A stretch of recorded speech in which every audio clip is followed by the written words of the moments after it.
Order.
It's a Disney. Nashia Hayatia Sahut Consi Ramassi on the. She said that the Mossi Nashia Kun. The Hain Sono Haisi said in the. Shinka da Doya Allah Nazin the Allah died the Sigarila. Thank you very much. For me, it's an honor to give me the opportunity to do the opening prayer for this session this week and next week. With that, I'll say our Father in my language as we speak. Yethavechi yedaniznachi visitat yehondende gotaya ke honda khalanizide gaetininde nikai wonde yakene te koi ke dine kisinde te koinde weta ta te da dije goi di da ko ke tsana di kene ke tsana da gina honile watin che uta gone di otin wala na tie hondende Yeta deachi yedaniznachi visitat yehondende Seki Masi Cho. Please be seated.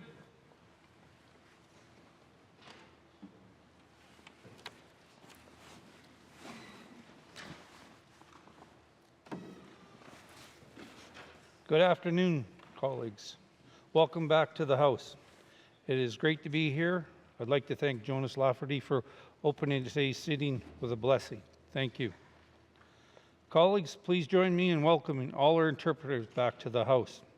It is an honor to have them here using our language in this House, both when we speak and when we have our proceedings interpreted. Shows our respect for the language and culture of our people, and we could not do it without our interpreters. We are grateful for your hard work and dedication. Colleagues, please remember to speak slowly and clearly so our interpreters can do their job. Now we can clap.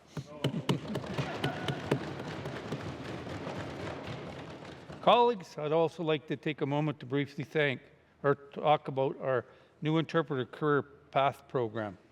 We launched this program since this House last set, and I would like to share a few details for you today before we begin. The Interpreters Career Pathway Program, which we are running as a joint initiative with the GNWT, or the Government of Northwest Territories, will train fluent Indigenous language speakers to become interpreters specializing in legislative proceedings at the Northwest Territories Legislative Assembly. It has been developed to strengthen interpreters' capacity, directly addressing the growing demand for new interpreters as some of our current interpreters approach retirement. Program participants will receive paid training that combines on-the-job experience as well as in-person and online learning throughout the year. Trainees will shadow experienced interpreters in booth during at least 2 Legislative Assembly sessional proceedings and participate in simulated interpretation sessions. The program focuses on advancing language development specifically to our political content, including focused legislative terminology, learning, and skills development related to simultaneous interpretation in the legislative sitting. Throughout the program, participants will develop the skills and confidence to deliver simultaneous interpretation services in the legislative sitting. They will develop the fundamental knowledge and skills necessary to support a career pathway interpreting our proceedings, ensuring residents have continued access to our continued proceedings in Indigenous language. I'd like to welcome our first round interpreter career pathway program participants to the Chamber today. Please join me in welcoming, and I apologize to the people if I say your name wrong, Cecile Bonnerouge Denois, Brenda Michael, Angus Mitchell, Bessie Intaluk, Suzanne Quicksulik, Susan Piffery, and Jenny Vandermeer, and John James Gargon. Colleagues, the Interpreter's Career Pathing Program isn't our own sorry. First of all, we should recognize them and say thank you very much. Colleagues, the Interpretive Career Pathing Program isn't our only exciting program. I'd like to take a moment to celebrate our 22nd Youth Parliament, which took place from April 27th to the 30th. It was a great time. I was impressed by all our participants. Our Youth Parliament program brings together young people from across our territories to learn about consensus government and to speak about the issues that are important to them, their peers, and their communities. Please join me in thanking this year's participants and congratulating them on a job well done. A program like this requires a lot of work and planning, so I also like to thank our staff who delivered this program for our youth. Finally, I'd like to thank the members of the Legislative Assembly who were able to participate. Thank you for making our Youth Parliament's program a success. Many of you volunteered as pages for the model session and met with your youth representatives during the program.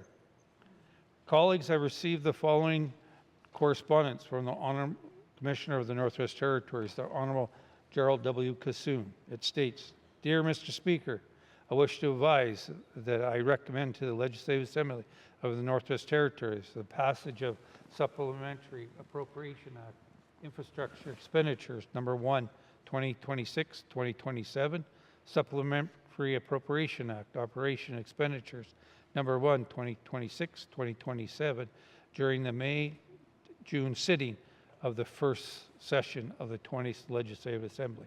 Yours truly, Gerald W. Kassoon. Minister statements. Mr. Premier. Mr. Speaker, as we begin this sitting of the 20th Legislative Assembly, we are entering a period of opportunity like we have never seen before in the Territory. The rest of Canada and countries around the world are looking north for defense, secure supply chains, critical minerals, Arctic research, strategic infrastructure, and reliable partnerships. Increasingly, they are looking to the Northwest Territories. Our responsibility as a government is to ensure those opportunities create lasting benefits for Northerners.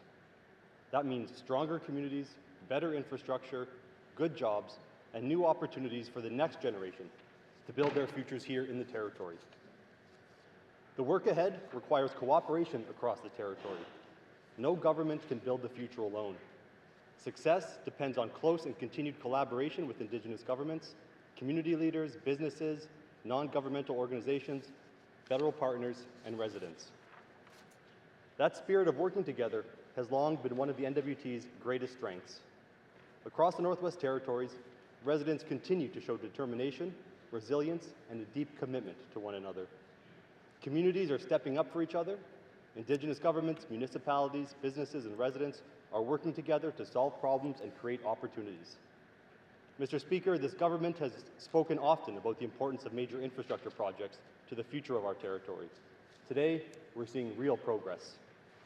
In March, the federal government referred the Mackenzie Valley Highway, the Tulsan Hydro expansion, and the Arctic Economic and Security Corridor to the Major Projects Office.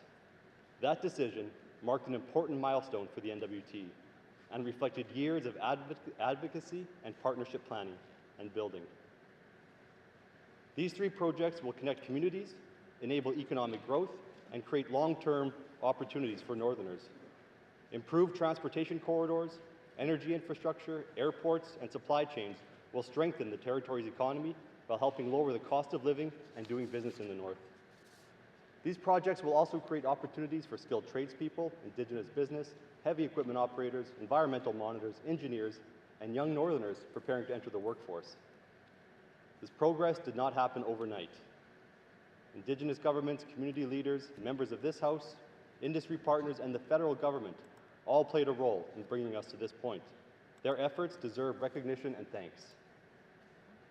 This government is now working closely with the Major Projects Office and federal departments to improve coordination and communication and to identify opportunities that will streamline regulatory processes while maintaining strong environmental oversight and meaningful engagement. At the same time, we are positioning the Northwest Territories within Canada's growing focus on Arctic sovereignty and national defence. The GNWT is working proactively with the Department of National Defence and the Canadian Armed Forces to ensure territorial priorities are reflected early in planning processes.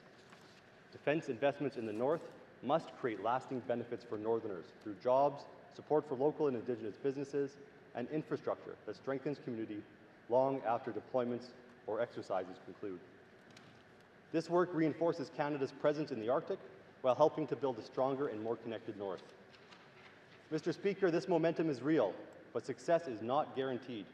We have a lot of work before us, and we are doing everything we can to get ready and meet the moment. Major projects require continued collaboration, thoughtful planning, and long-term commitment.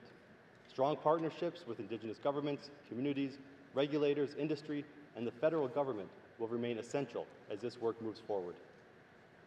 Mr. Speaker, even more than large-scale projects, residents want to see progress in their home communities and daily lives. The suitability, accessibility, and affordability of housing is one of the priorities of the 20th Legislative Assembly, and housing remains one of the clearest examples of this government delivering visible, on-the-ground results. Since the start of the 20th Assembly, Housing NWT has completed 96 new social housing units across the territory. Another 180 units are currently under construction, and 84 more are in planning and procurement. In total, 360 housing units are planned in 24 communities during the life of this Legislative Assembly. Much of this work focuses on replacing housing units that have reached the end of their serviceable life, meaning they're too expensive to maintain and may be uninhabitable. Targeted investments in repairs and maintenance are also helping protect existing housing stock and extending the life of homes. Nearly all new Housing NWT capital projects are being delivered through modular construction. Many of these homes are prefabricated within the Northwest Territories before being assembled in communities. This approach improves efficiency, reduces construction risks, and supports the delivery of durable and energy-efficient homes designed for northern conditions. The progress being made would not be possible without partnerships. These projects are being delivered alongside Indigenous governments, local housing organizations, community governments, contractors, and federal partners. Housing NWT continues to expand agreements with Indigenous governments across the territory because local involvement is essential to long-term success.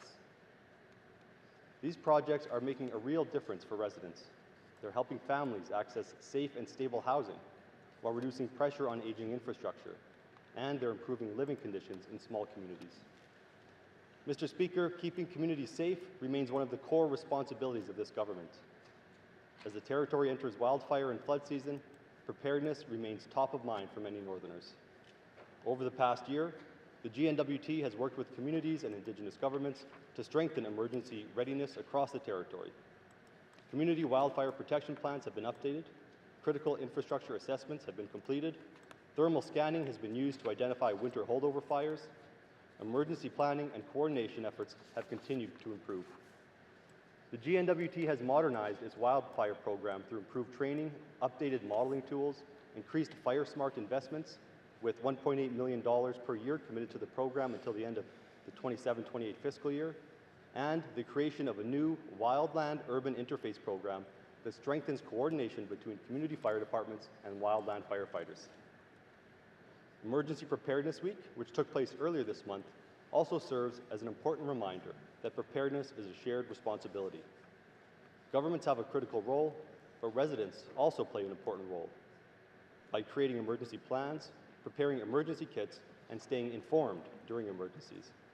I want to thank the firefighters, emergency management staff, Indigenous governments, municipalities, volunteers, and community leaders who continue to work tirelessly to protect Northerners. This government is also continuing to strengthen public safety legislation by prioritizing new laws, including the new Trespass to Property Act and the proposed Civil Forfeiture and Safer Communities and Neighborhoods Act to protect property and improve community safety. Mr. Speaker, supporting the well-being of residents means helping people build healthy, stable, and hopeful lives. This government continues to invest in children, families, and workers and communities across the NWT. Earlier this year, the GNWT and the Government of Canada announced the creation of 355 new childcare spaces across the territory, exceeding our original commitment of 300 spaces.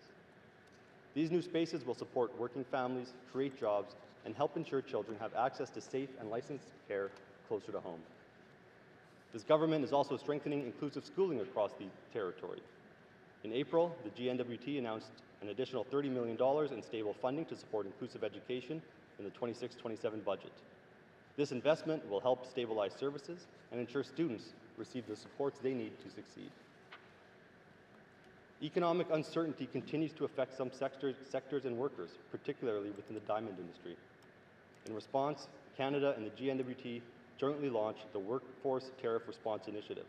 This government will help residents affected by tariffs and global market changes access training, employment supports, and financial assistance as they retrain, upskill, and transition to new opportunities. Mr. Speaker, partnerships remain essential to everything this government hopes to achieve. The Northwest Territories has always been strongest when people work together, and that spirit of collaboration is clearly visible across the territory today. It can be seen in housing partnerships with Indigenous governments, in wildfire preparedness and emergency management efforts, and in major infrastructure planning and economic development initiatives. It can also be seen in the work underway to support community programming in former community learning centers. Engagement with communities and Indigenous governments has already led to 5 subsidized lease agreements that will help ensure these facilities continue serving local residents. This government remains committed to meaningful engagement and shared decision-making because local involvement leads to stronger outcomes for communities. The future of the Northwest Territories cannot be built by government alone. Residents also play a role through volunteering, championing local initiatives, mentoring, building businesses, and continuing to invest their energy and optimism into the North.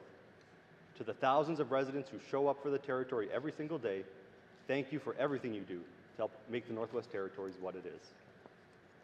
Mr. Speaker, when we talk about the future of the NWT, we're ultimately talking about the next generation. We're talking about young people growing up in communities across this territory who deserve access to quality education, safe housing, strong infrastructure, meaningful employment, and opportunities to succeed without having to leave the North behind. This government is working to help build that future. We're investing in infrastructure that connects communities and supports economic growth. We're strengthening housing, education, childcare, and workforce development. We are ensuring the Northwest Territories plays an increasingly important role in Canada's Arctic future. The work ahead will not always be easy. Challenges will continue to arise, but the Northwest Territories has never been defined by the obstacles in front of us.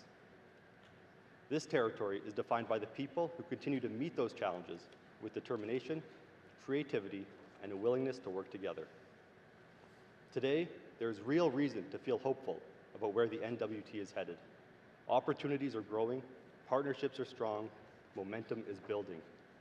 Together, we are building a brighter future for the Northwest Territories and for the generations that will follow. Thank you, Mr. Speaker.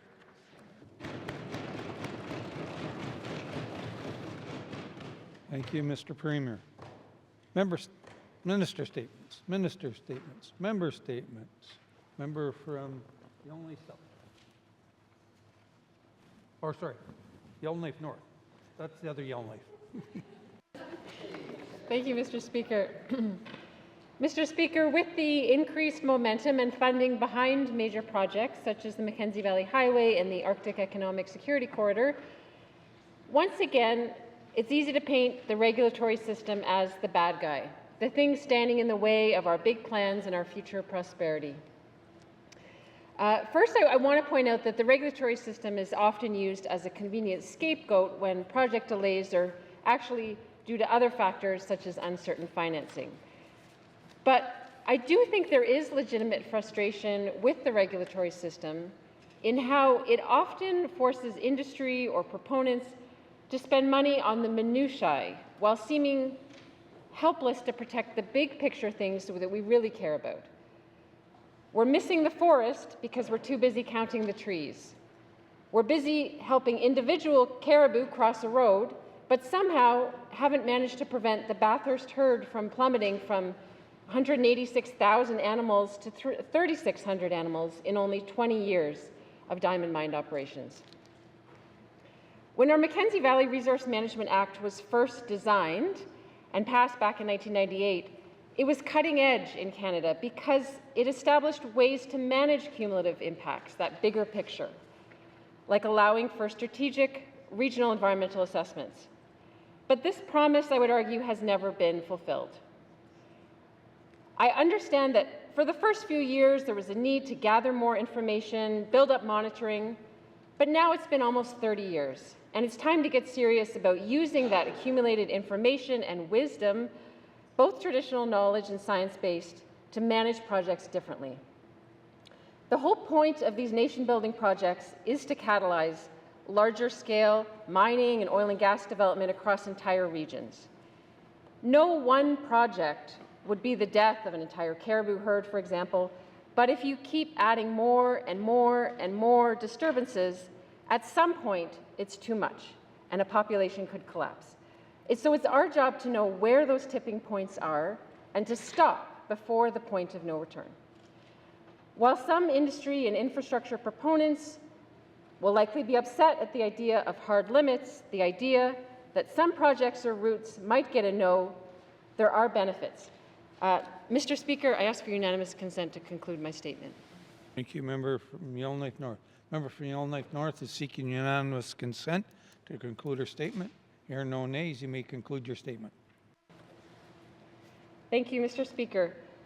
So the benefit in the approach that I'm proposing is in proponents knowing the rules well ahead of project planning and the potential to take away some of the regulatory burden that forces proponents to monitor the millions of minutiae towards actions that would protect the most important big picture values like caribou herd survival. Thank you, Mr. Speaker. Thank you, member from Yellowknife North. Member statement, member from Range Lake. Merci, Monsieur le Président. Merci, Mr. President. It is a pleasure to be back for our latest legislative. We will continue to work for the economy and the safety of the public. We'll continue to work on all the issues, but there's still no action from the leaders of the territory. There are now investments of several billions of dollars from the federal government, and they will come in the next year. Therefore, we have to prepare. We have to prepare this generational change. We are not ready, Mr. Speaker, but I will talk about it later. For now, we have to examine immediate economic concerns. Issued a red alert on mining in the NWT, warning that 30% of our economy and the jobs, revenues, and royalties that support our communities were at risk. We knew closures were only a matter of time, and now that time has come. Earlier this month, despite a $175 million federal loan and $60 million in emergency financing, Arctic Canadian Diamond Company and its parent Burgundy Diamond Mines entered creditor protection, a last resort after exhausting their cash reserves. The move follows a collapse in the diamond market driven by lab-grown diamonds, weak consumer demand in Asia, and U.S. tariffs on India, which left Ekati with a $120 million net loss and pushed the already heavily indebted companies carrying roughly $655 million in liabilities into crisis. Creditor protection halted collections, leaving suppliers, contractors, and Indigenous development corporations exposed to $63 million in unsecured debt, and the territorial government, our own government, owed over just about $10 million in taxes and fees. Northern workers and businesses are struggling to understand how, even after the Government of Canada committed to a staggering $235 million bailout to support Ekati, that jobs have disappeared and nobody can be paid what they are owed. A bailout can be justified, Mr. Speaker, if it sustains the northern economy. But I draw the line when taxpayer support leaves Northerners and their businesses holding the bag while workers are left behind. In moments like this, we need leadership. The federal government has stepped in to support our mines. Now the territory has to step in and support our people. Mr. Speaker, this government's absence of leadership on this file has strapped Northerners onto a resource roller coaster, and we are plunging with no end in sight. My constituents have a clear message for this Premier, Mr. Speaker. Get us off this dangerous ride so we can stand on solid ground again. Thank you, Mr. Speaker. Thank you, member from Range Lake. Member statement. Member from Nunavut Lake. Thank you, Mr. Speaker. Mr. Speaker, I rise to address a grave concern affecting our community of Inuvik. I'm speaking, Mr. Speaker, of the recent cuts to the French immersion program and the layoff of 13 teachers. In a community of just 3,300 people, losing 13 educators is not just a statistic, it represents a substantial loss, support of our students, families, and the broader community. Mr. Speaker, the invaluable contributions of our teachers extend beyond academics. They are coaches, mentors, and active members of our community, serving on various nonprofit boards and helping to shape the very fabric of Inuvik. Their presence is integral, not just in the classrooms, but in the lives of our children and families. I have received an outpouring of concern from parents whose children have benefited tremendously from the support of these educators. I have heard firsthand the anxieties expressed by students, worried about what their future of schooling will look like without the essential guidance they have come to rely on, whether transitioning from a French immersion setting to a different learning environment or having to succeed without teachers' assistance. Both pose significant challenges and uncertainties for these students. Mr. Speaker, we cannot turn a blind eye to the implications of these cuts. We must hold ourselves accountable and ask the tough questions. How do we ensure that every child in our community has access to quality education that respects their linguistic and cultural heritage? Our government has received, Mr. Speaker, over $40 million in funding from the federal government aimed at ensuring we provide Francophone options. This funding underscores our commitment to education, yet we find ourselves at a crossroads where our French immersion program is being dismantled. The decisions on how our curriculum is developed rest, Mr. Speaker, with the district education authorities, yet we must ask ourselves, how did we arrive at this point? The French immersion program has a long-standing history in Inuvik, existing long before Jordan's Principle funding came into play. To assert that Jordan's Principle funding cuts are solely responsible for these layoffs is an oversimplification that disregards the complexities at hand. Mr. Speaker, the parents in my community, the teaching staff in my community, and most importantly, the students in my community are looking for answers. Answers and solutions, Mr. Speaker, answers that to date I have not been given. As a military community, and Inuvik has been a military community for many years, and we expect, again, it to grow with the investment coming from DND. We know that 1/4 of Canada's military is Francophone. Mr. Speaker, I seek unanimous consent to conclude my statement. Thank you, member from Nunavut Lake. Member from Nunavut Lake seeking unanimous consent to conclude his statement. Hearing no nays, you may conclude your statement. Thank you, Mr. Speaker. To say that the closure of the French immersion is a step in the wrong direction is certainly an understatement, Mr. Speaker. It's time to prioritize our students, invest in our teachers, and uphold the values of inclusivity and diversity in education that our community stands for. We must do better for the future of our children and for the future of Inuvik. Thank you, Mr. Speaker. Thank you, member from Nunavut Lake. Member statements. Member from the Sawtooth. Thank you, Mr. Speaker. Welcome back, colleagues. Mr. Speaker, I rise today to address what can only be described as a historic NWT milestone. The Prime Minister of Canada on March the 12th came to Yellowknife and announced NWT priority projects referral to the Major Projects Office in Calgary. More specifically to the Sahtu, Mr. Speaker, is the Mackenzie Valley Highway. Mr. Speaker, additional news of this milestone was we will start building the highway this summer. A moment of construction we were waiting for decades for, Mr. Speaker.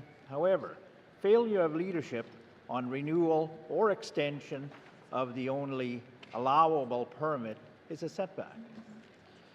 Last November, Mr. Speaker, the land use permit to construct the remaining half of the 13-kilometer Prohibition Creek access road expired.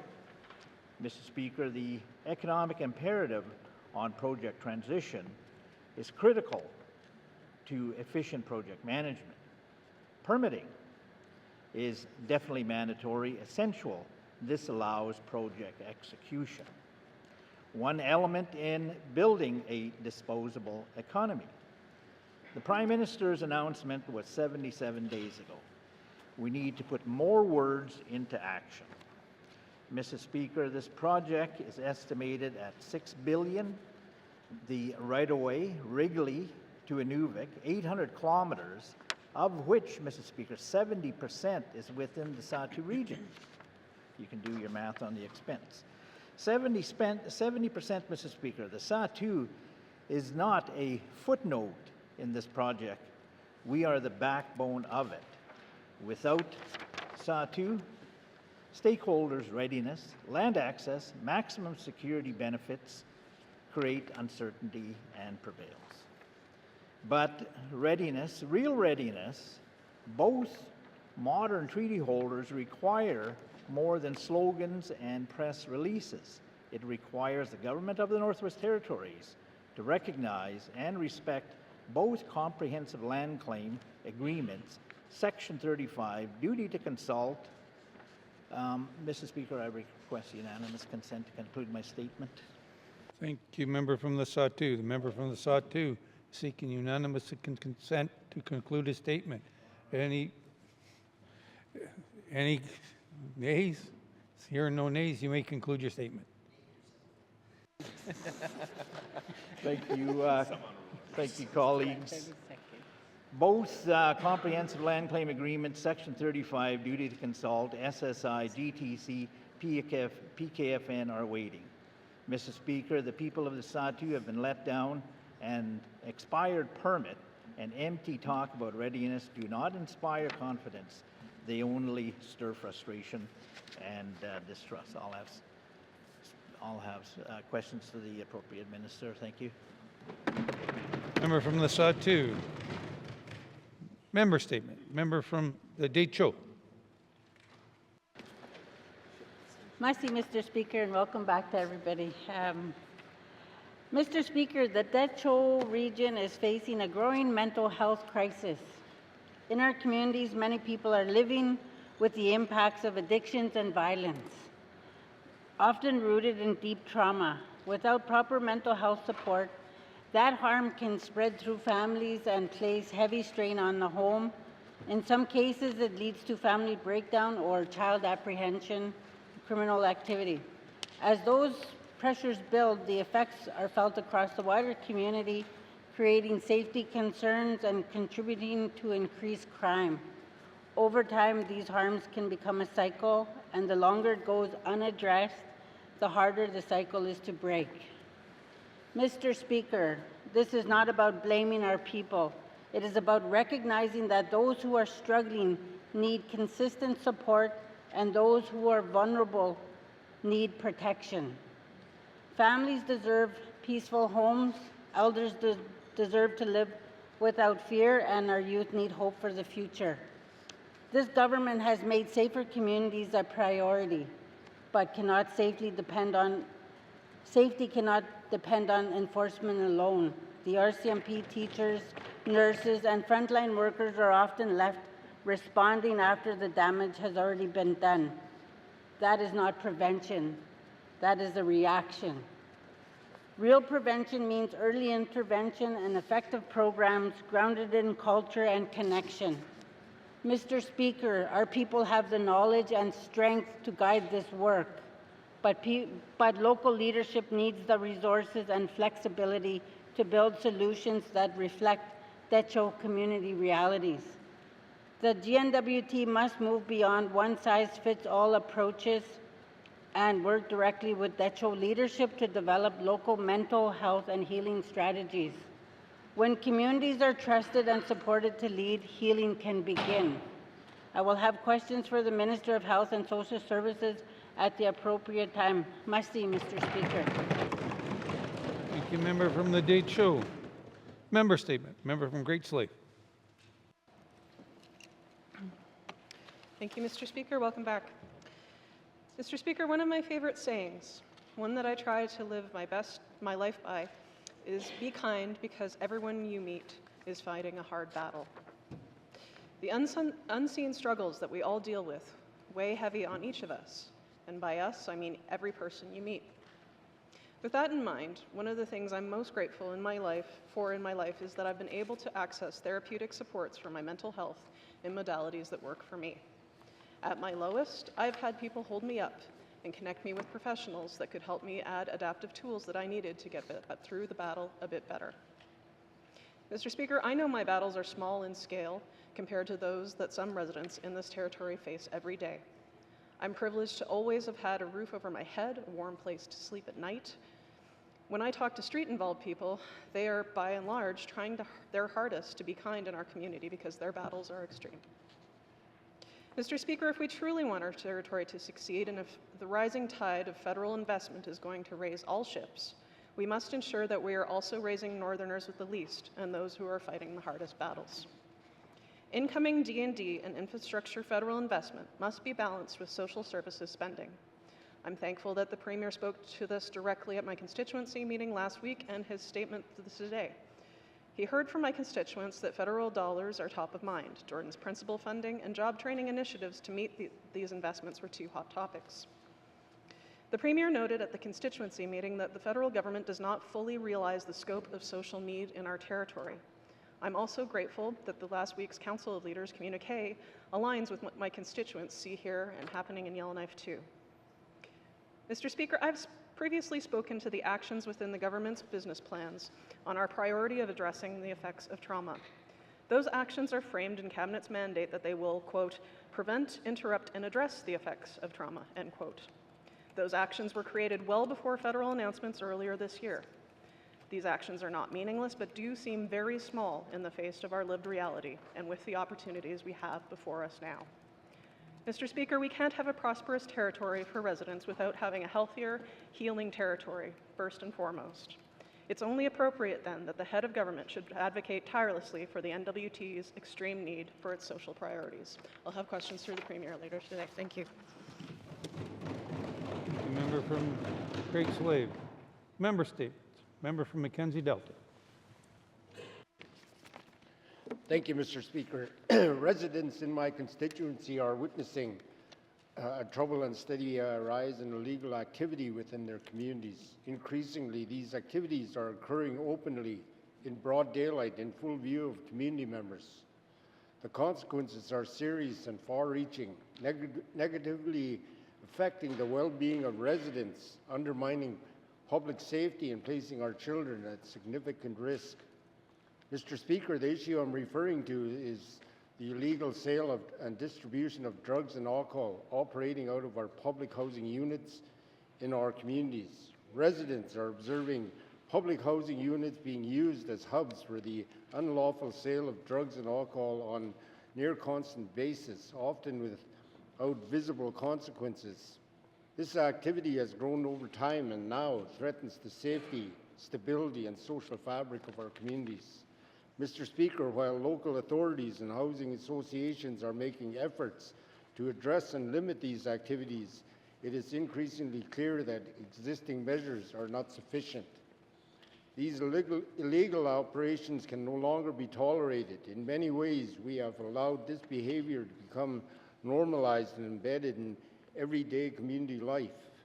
Mr. Speaker, it is understood that mechanisms currently exist to respond to these situations. However, these mechanisms are limited, complex, and too often fail to deliver timely and effective outcomes.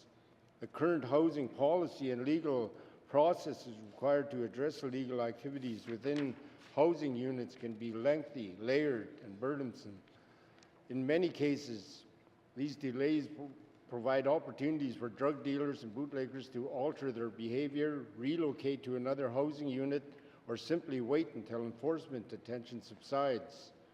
This reality is deeply concerning. Community members are left feeling frustrated and vulnerable while dangerous activities continue unchecked. Mr. Speaker, the residents have the right to safe homes, healthy communities where families and children can live, grow, and prosper without the threat and harm caused by the sale of illegal drugs and bootleg alcohol. I will have questions for the appropriate minister at the appropriate time. Thank you, Mr. Speaker. Thank you, member from Mackenzie Delta. Member statement, member from Mophie. Mr. Speaker. This item I am going to talk about, there are lead in the water system, and the elementary children that are... Mr. Speaker, the discovery of elevated lead levels in school drinking water has left many with unanswered questions. The government's response has focused on flushing protocols and remediation. These measures address future risks, but they do not address the past. Former students and staff deserve to know what years of exposure could mean for their long-term health. The drinking water results from Chief Jimmy Bruno School and Chief Jimmy Bruno residents showed lead levels far above Health Canada guidelines. Multiple fixtures tested at nearly 20 times the guideline. One fixture in the residence building tested at approximately 22 times the guideline after setting overnight, and remain at 12 times the guideline during regular daytime use. Mr. Speaker, until 2006, that building housed students from across the Klitschko region. Some were young mothers living with their children. House parents and residence manager lived there as well. For many years, this was not short-term exposure, but months and sometimes years of relying on that water every day. By 2006, Chief Jimmy Bruno School was already 35 years old. Today, schools far younger are recording lead exceedances. The possibility that lead was present while this residence building housed students and families cannot be ignored. Mr. Speaker, this issue does not only concern current and future students, it also concerns former students and staff who lived there and trusted that the water they use every day was safe. What is needed now is transparency, not only about the safety of water today, but about the risks that may have existed for years. Mr. Speaker, I will have a question for the Minister of Health and Social Services. Thank you. Thank you, member from Mophie. Member statements, member from Frame Lake. Thank you, Mr. Speaker. Somehow it feels like it's been a long time since we were last in the House, even though our last sitting was less than 2 months ago. And I think it may be due to just how much has changed in the short time between March and now. As we all know, the federal government recently announced a huge suite of investments in our territory, which completely shifted the narrative from what are we going to do about the circumstances facing our territory to how are we going to do it. For me, the most important question is what I've already been asking and advocating for since becoming an MLA. How can we maximize benefits of investments and development in the territory for our residents? Mr. Speaker, the territory has been in this position before. 30 years ago, a huge wave of development swept over the territory with the diamond boom. It brought a lot of benefits with it, but as I have repeatedly noted, a lot of the potential benefits flew right over our heads. As we have recently seen, Also, the difficulty with having such an undiversified economy is that if one commodity is hit with challenges, we can quickly end up in serious trouble. I am fearful that all this time later, these circumstances could repeat themselves again if we do not take action to learn from the past and make changes. We need to ensure contracts for large projects are issued in such a way as to ensure northern businesses can directly benefit from opportunities and can plan and grow as necessary to rise to the challenge. We need to strengthen the Heritage Fund Act to ensure future resource revenues are better captured and invested. We need workforce development plans and goals in place to maximize local employment for large projects. In particular, Mr. Speaker, I remain concerned about the pace of transition of Aurora College to a Polytechnic University. The Polytechnic continues to stand out as the natural anchor for workforce development planning. We need to work closely with and fund Aurora College appropriately to finish the transition and get out into the communities and start preparing people for what's coming. Let's change the narrative this time and ensure we are preparing our territory to maximize benefits from outside investment and ensure that development is something we are fundamentally a part of, not just something that happens to us. Lastly, Mr. Speaker, we need to continue our efforts to diversify our economy and lift ourselves out of the boom and bust cycle. That's how we develop this territory right and ensure that we learn from the mistakes of the past. Thank you, Mr. Speaker. Thank you, member from Frame Lake. Member statements. Member from Yelney Centre. Thank you, Mr. Speaker. Let me begin with a simple question to the House. Raise your hands if anyone likes the idea of higher fuel prices. I didn't think so. I didn't think I'd see a one, Mr. Speaker. Yet today, that's exactly what our people are faced with. They're forced to live with these prices as they skyrocket upwards. It's a burden felt at every single kitchen table, every small business, and let me tell you, when they're facing the pumps, it doesn't matter if you live in a Yellowknife, the Sahtu, or even in the Mackenzie Delta. Everyone is feeling the pinch of the pump price, Mr. Speaker. Now, just under a month ago, the federal government took action. What did they do? Well, there was a nationwide announcement that they'd have a fuel tax holiday of 10 cents per litre off gasoline and 4 cents off diesel. For families, now, Mr. Speaker, trying to stretch that dollar, that is real relief, Mr. Speaker, and it's been welcome relief seeing what's going on. So across Canada, we're seeing other leaders take action, whether it's the Premier of Manitoba or Ontario. Doesn't matter about your politics. They care about their people, and they're showing it. Mr. Speaker, it's time we look and step up. That's what the people are asking for. There's an uncomfortable truth, unfortunately, because this government isn't doing anything. So let's start with first, what are they doing? Nothing. Second of all, with respect to this, the hands have been tied. So while our residents look for leadership of this government and not see it, I'm saying we need to look within ourselves to find how do we unlock legislation that has been in place since 1997 that has frozen our tax rates on gasoline. Mr. Speaker, I think about that. Nearly 30 years ago, almost a generation ago, wrote a law that stuck our gas prices into an act, and we just can't change it. If the times like this, where we're facing a modern crisis of affordability, and yet we can't do anything. Mr. Speaker, those rates are trapped in rigid legislation. We need to reflect and ask ourselves, how do we get them into nimble regulations? As families are facing these challenges, whether you're a truck driver going down the Mackenzie Valley Highway someday, or maybe you're just a family trying to get by buying groceries here in Yellowknife, we're all facing these challenges of crisis. The seed of opportunity here, Mr. Speaker, is this government could do something. It could pivot very quick. It could move that locked-in gas fuel tax rate into regulations, and we could be helping people. Mr. Speaker, as my time dwindles away, I'll have questions for the minister during oral question period. Thank you. Member from Yelney Centre. Member statements.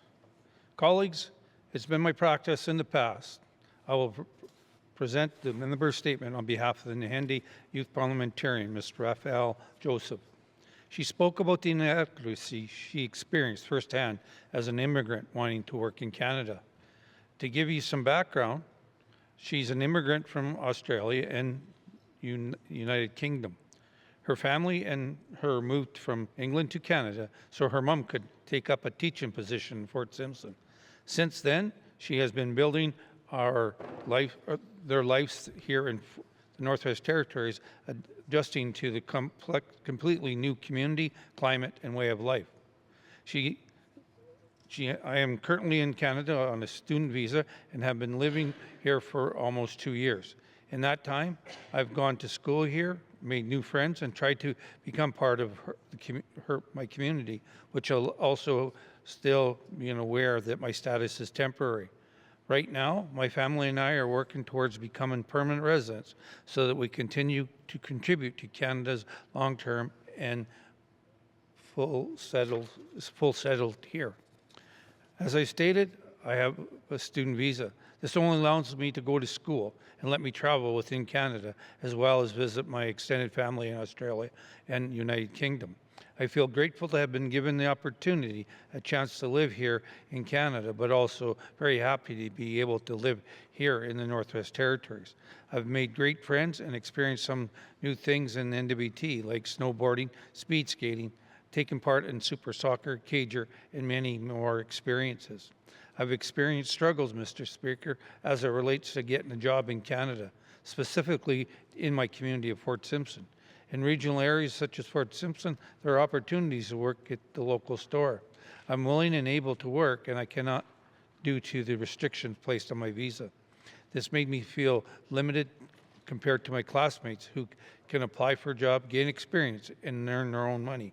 I want to be independent, start building their skills early, but the rules don't give me that opportunity. Financially, it can be difficult. Even though I live with my parents, there are personal expenses like clothes and activities that I wish to help pay for. Not being able to work means I have to rely entirely on my family. The restrictions doesn't just affect my ability to earn money, it affects my independence and my sense of belonging.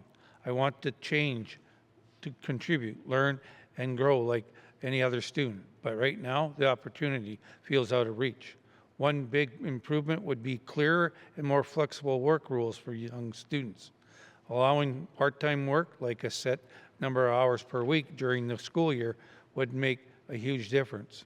It would let students gain experience, earn their own money, and feel more independent, just like their Canadian classmates. Another thing that would help is better communication on the rules. A lot of students and even employees don't fully understand that student or study permits holders are allowed to do.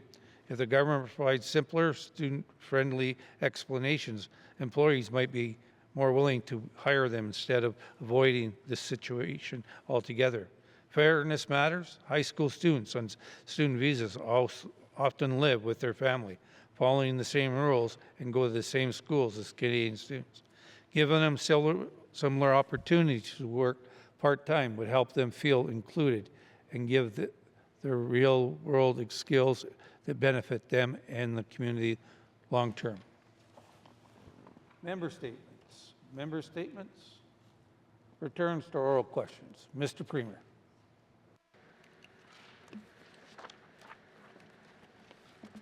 Mr. Speaker, I have a return to oral question 1071-20 brackets 1, asked by the member for Yellowknife Centre on February 24, 2026 regarding the cost of living.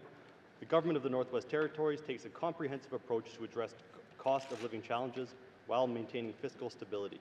Our approach combines immediate financial relief measures with strategic infrastructure investments and intergovernmental advocacy, which allows us to address both acute cost pressures and underlying structural factors, while recognizing the diverse needs of different regions and communities across the territory.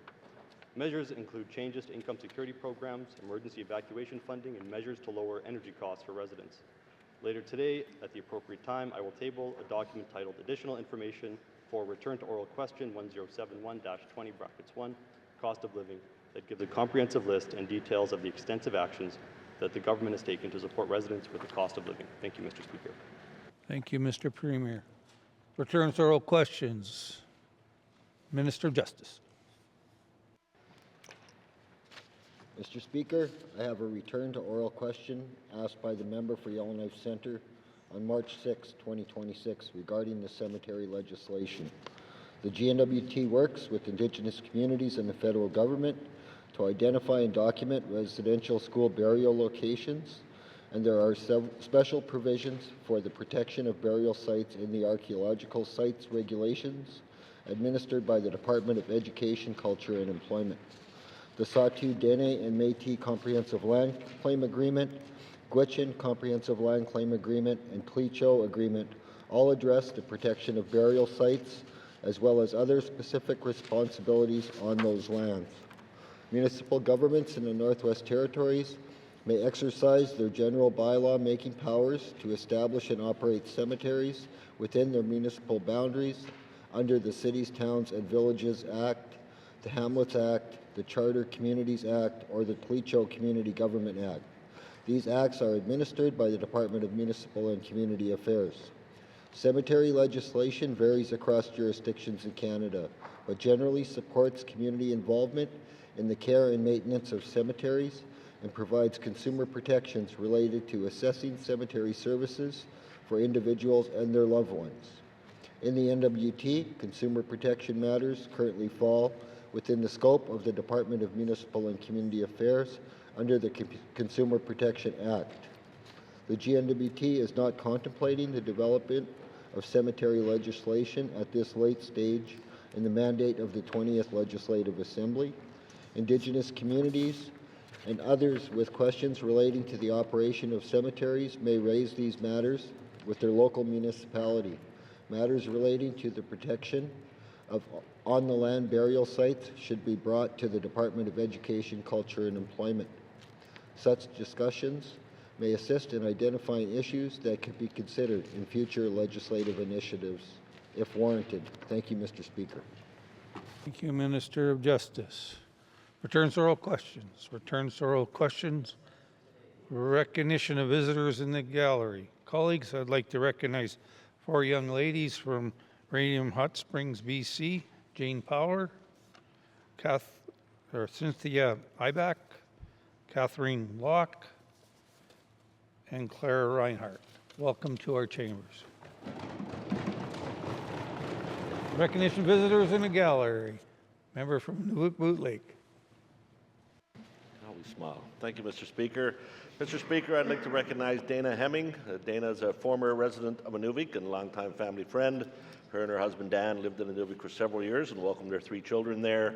Dana is currently a parole officer for Corrections Canada based in Edmonton and is in Yellowknife lending a hand to the office here. So welcome, Dana. Nice to see her in the convention room.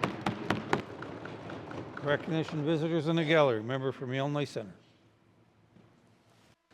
First off, I want to recognize Mr. Speaker, Kaina Garcon. She is my summer student this year. She's actually a returning person helping me at my constituency office. She's in the gallery today, and it's a great pleasure to have her back this year again.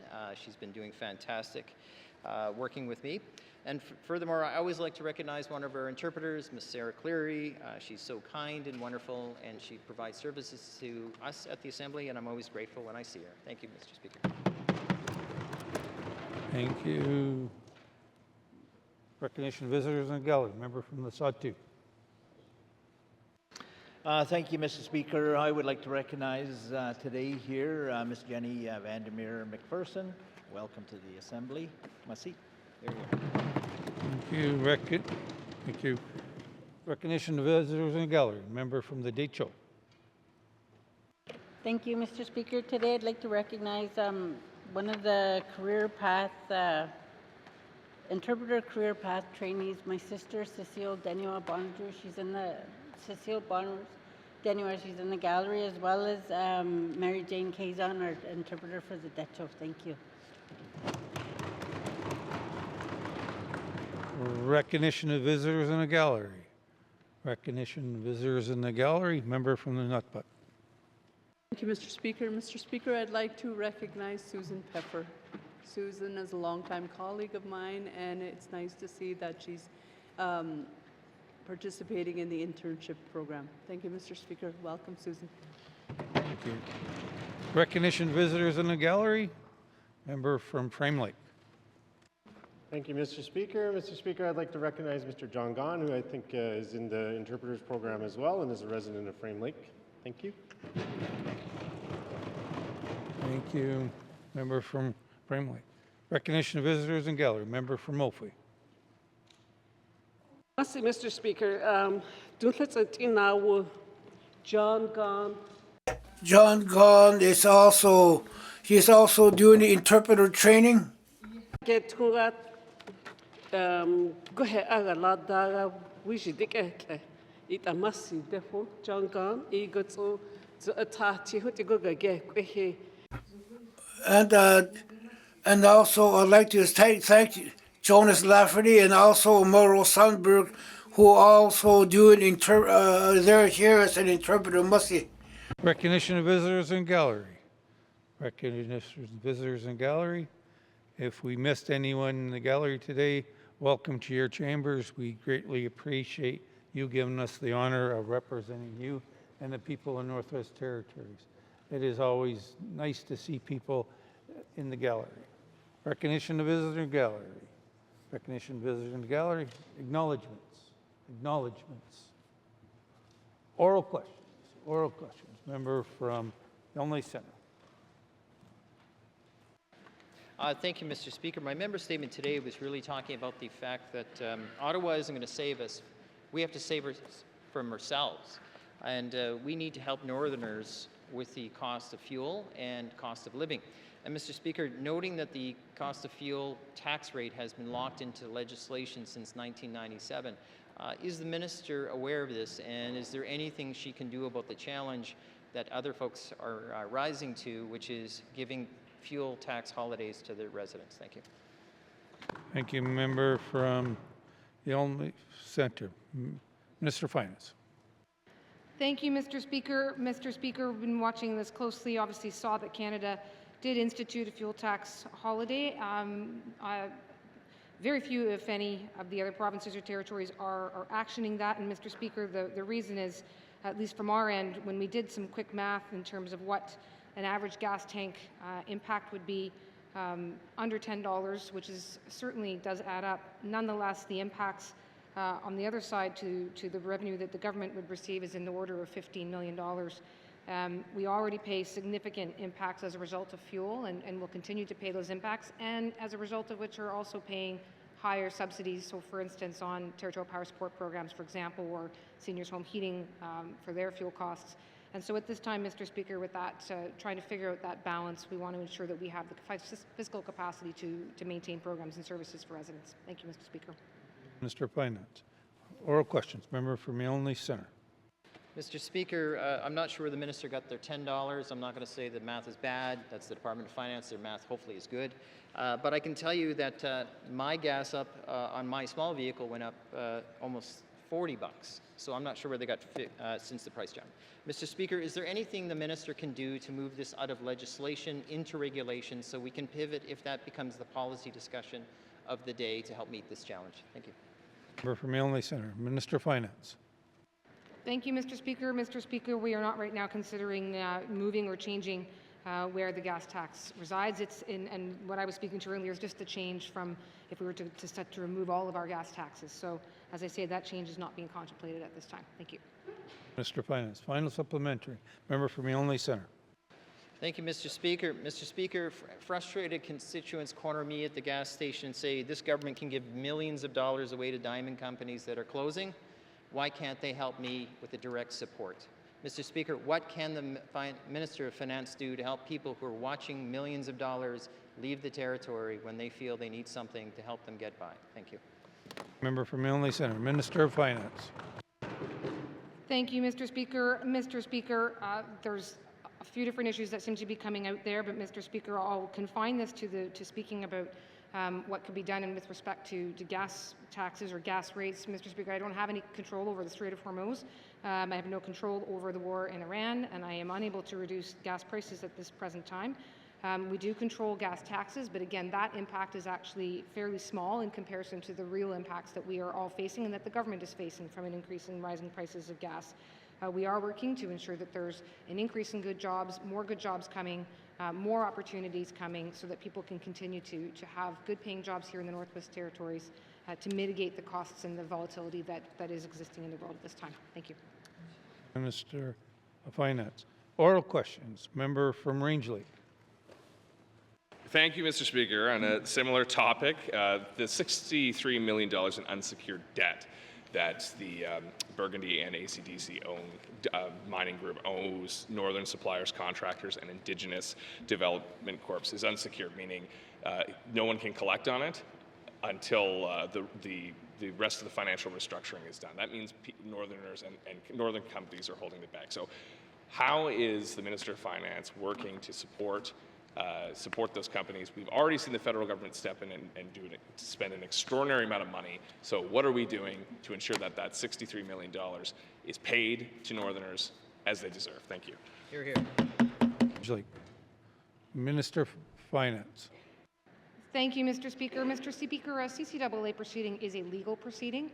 We are attending at that proceeding, and we are a party there as a GNWT. Certainly would want to ensure that anyone that is a company that is also has the opportunity to attend at those proceedings. But Mr. Speaker, at some point, that legal proceeding I'm somewhat limited to speak to. More broadly, though, Mr. Speaker, there's so much activity happening at this point in time with respect to EC&E's efforts on the workforce development front and and ITI's efforts in terms of supports for businesses. And as well, of course, the question seems to be a little bit difficult in that I'm not quite sure if we want to support the mineral industry or don't want to support the mineral industry. But to try to ensure that there was some stability for the industry, some stability for this company, certainly the federal government decided to issue a loan. That was on their decision to do so, but it certainly gave a fair bit of time for companies to be managing their affairs, to be getting paid, and to be having a bit more of a runway before we are at the stage we're at now. Thank you. Minister of Finance, member from Rangeley. Thank you, Mr. Speaker. Well, to be clear, I support the mining industry. I think we all should be supporting the mining industry. It's not their fault this happened. It's global market conditions. But what has happened is they owe Northerners a lot of money. So if the legal proceedings are not the avenue to do that, then what avenue does our government have? What tools do we have to support the businesses that are owed this? We've already seen 90 jobs leave Hay River and other parts of the Northwest Territories. We're going to see more if this money's not paid. So what are we going to do? Thank you. Member from Rangeley, Minister of Finance. Thank you, Mr. Speaker. Mr. Speaker, this is a fairly large breadth of things that need to happen and that are happening. Everything from starting, Mr. Speaker, with respect to worker training programs that are happening for individuals who have been employed at the mines. Fortunately, because of the planned closure for Diavik, that system was already well developed when Burgundy found itself in CCAA. Those pathways have been promoted widely through ITI and EC&E, and certainly happy to make sure that that information gets out to residents. Beyond that, Mr. Speaker, we're working to ensure that that companies and development corporations and communities are ready for the opportunities that we're now seeing.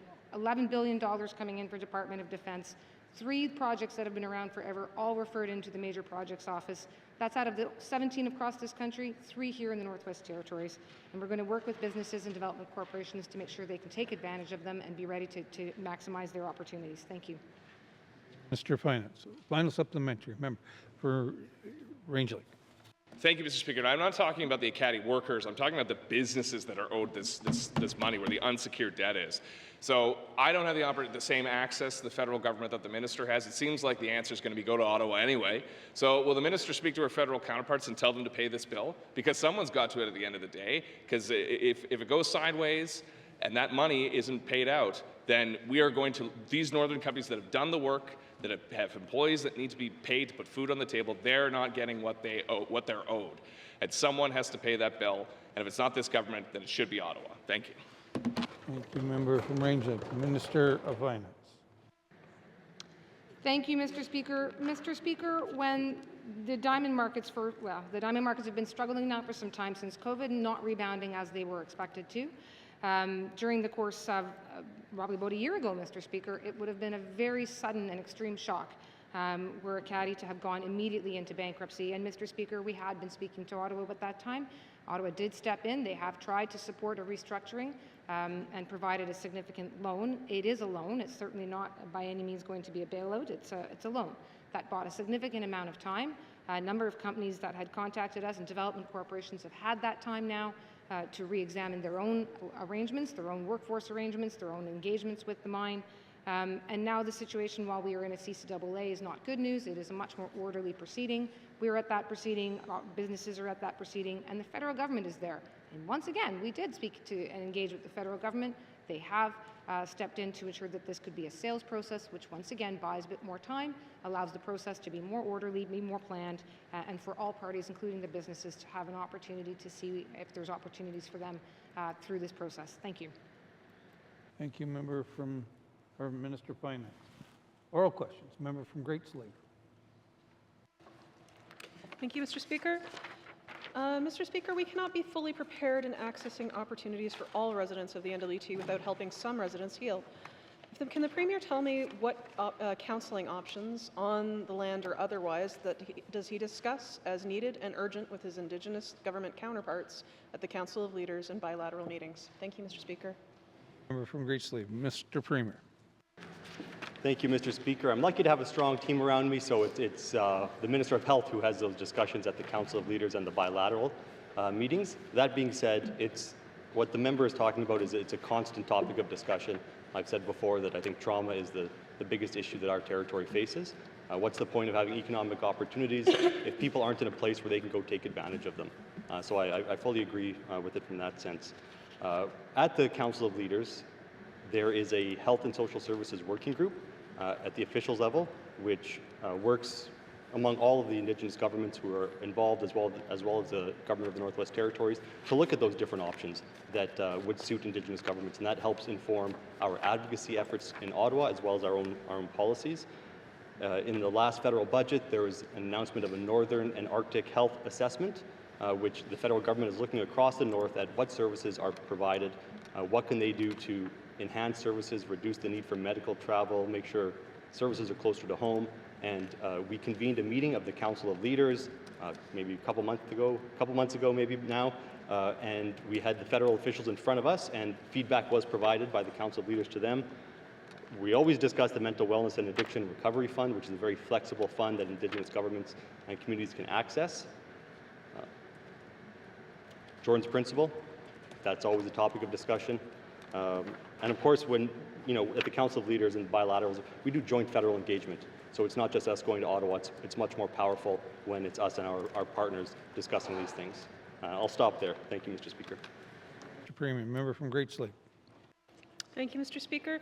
Mr. Speaker, with that in mind, then, can the Premier explain if and how he advocates for investment and wellness, investment into wellness and healing when speaking to tables where the major projects and investments from the military are on the table, insofar as for us to have the full benefits for everyone in the territory? Thank you, Mr. Speaker.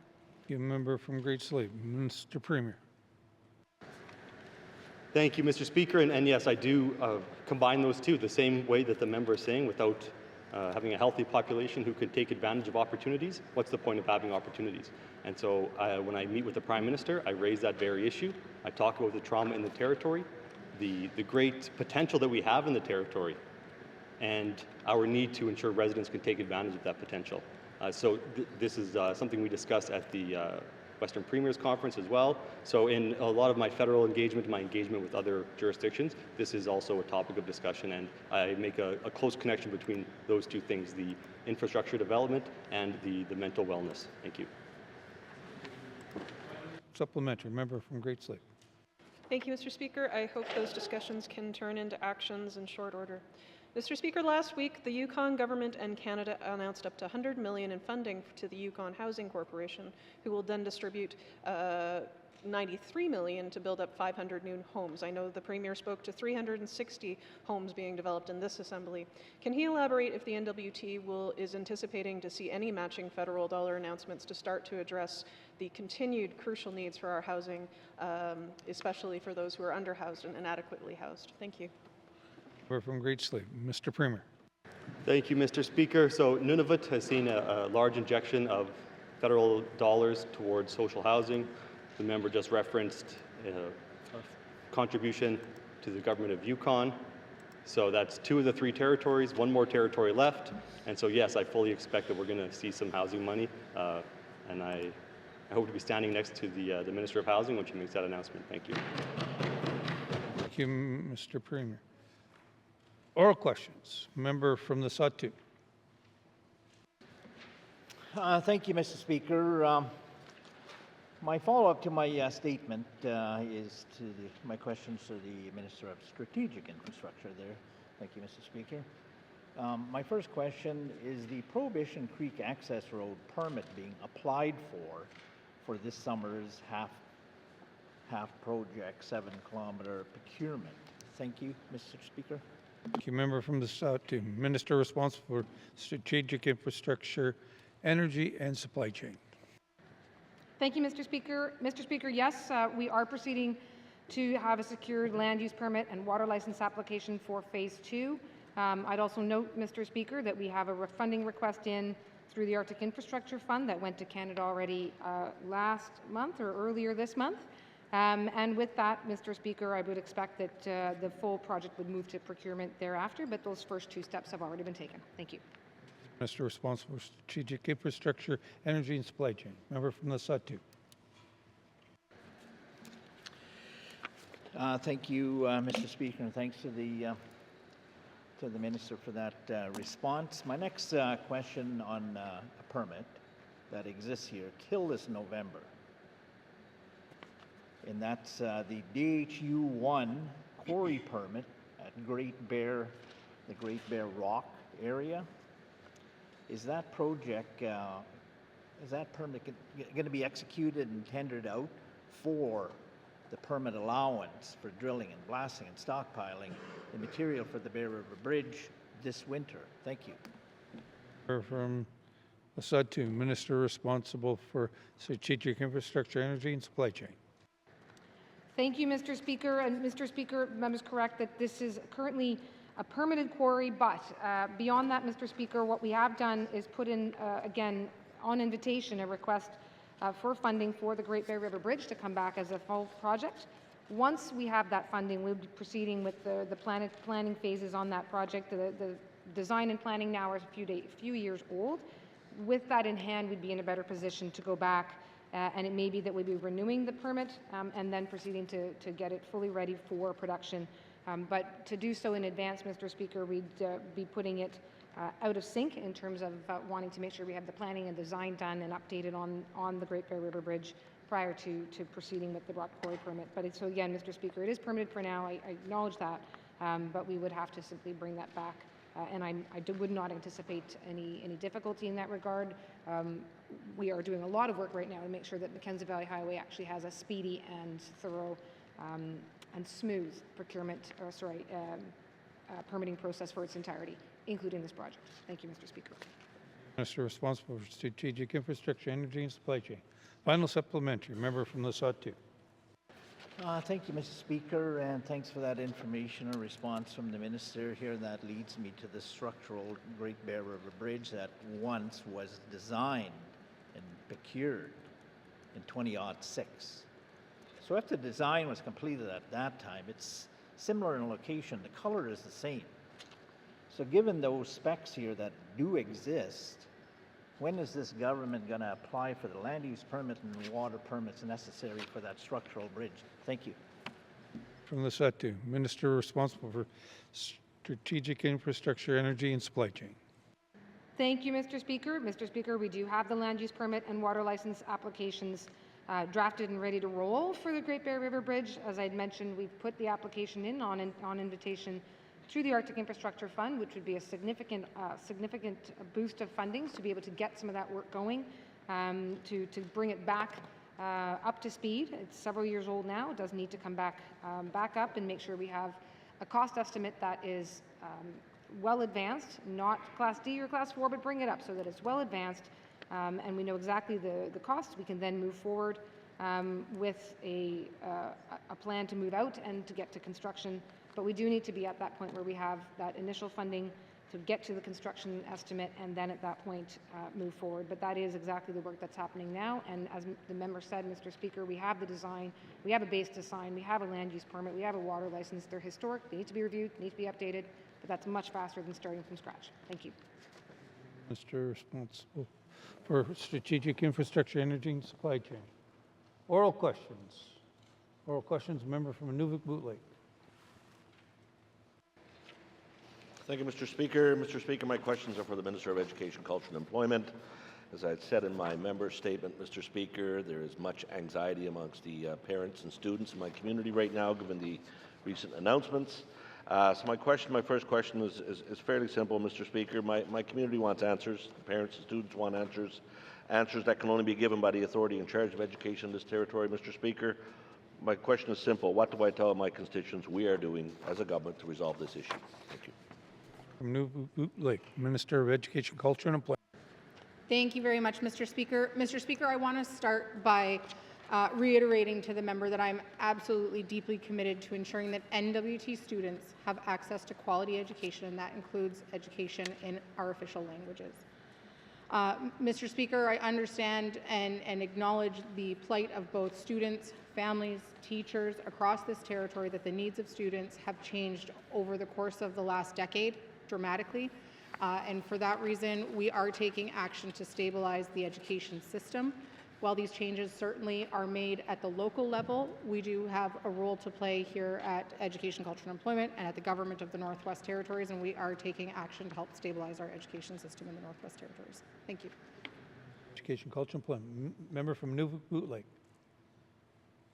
Thank you, Mr. Speaker. So apart from telling my constituents that we're taking action, I understand that, and I understand that the Minister is well aware of what's happening across the territory and that she's certainly passionate about education in this territory.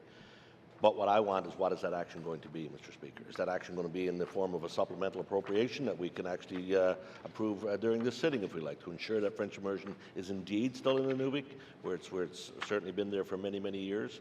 So what specific action am I going to go back to my constituents and say, this is what this government is going to do to ensure that we don't lose 1/4 of our teachers in a community of 3,300 people, Mr. Speaker?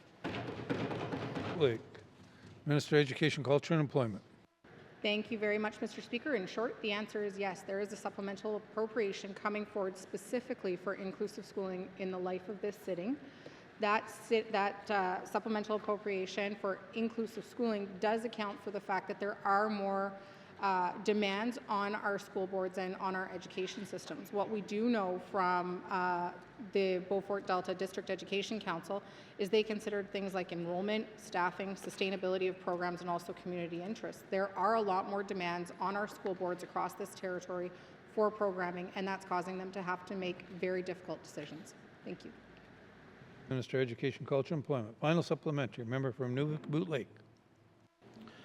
Thank you, Mr. Speaker. Listen, and I appreciate that there's a supplemental appropriation coming, but again, the answer I'm looking for is, will that supplemental appropriation either through, I don't know if it's going to be through a ministerial directive or if it's going to be, is that supplemental appropriation going to ensure that the French immersion continues in Inuvik and it doesn't get cut as was announced last month? Thank you.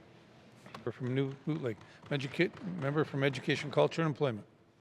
Thank you very much, Mr. Speaker. Mr. Speaker, under the Education Act, no, I do not have the authority to direct a district education council to have a specific school program like French immersion that they deliver within their schools. So while we set the curriculum, the actual programming that is delivered, that decision is made at the local level. Thank you. Culture and Employment.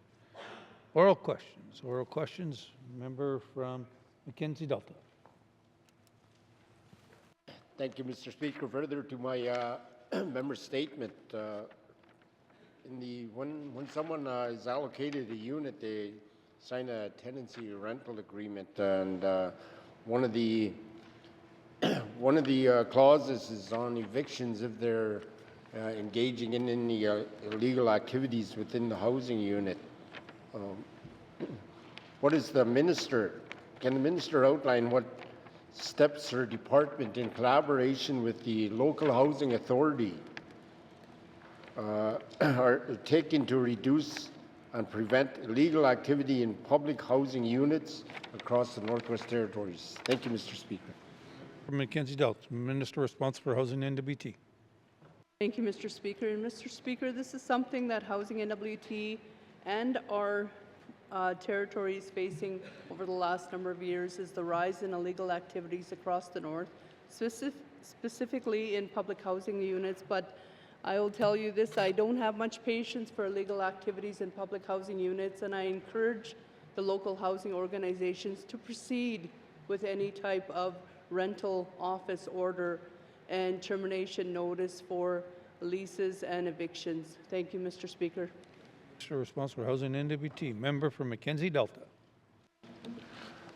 Thank you, Mr. Speaker. That's really good news to hear some implementation on some of these policies. How does the minister measure the effectiveness of current responses to illegal activities in public housing, and does she believe those measures are producing meaningful results? Thank you, Mr. Speaker. Mackenzie Delta. Minister responsible for Housing and NWT. Mr. Speaker, and Mr. Speaker, this is again a community issue, a territory-wide issue, and it's something that Housing NWT and our local housing organizations are facing on a daily basis. So the effectiveness is within the community itself. It's working with the staff, it's working with the tenants, it's working with the organizations, and it's working with leadership. We all have to be speaking the same language, especially in a community when we're facing immense illegal activity.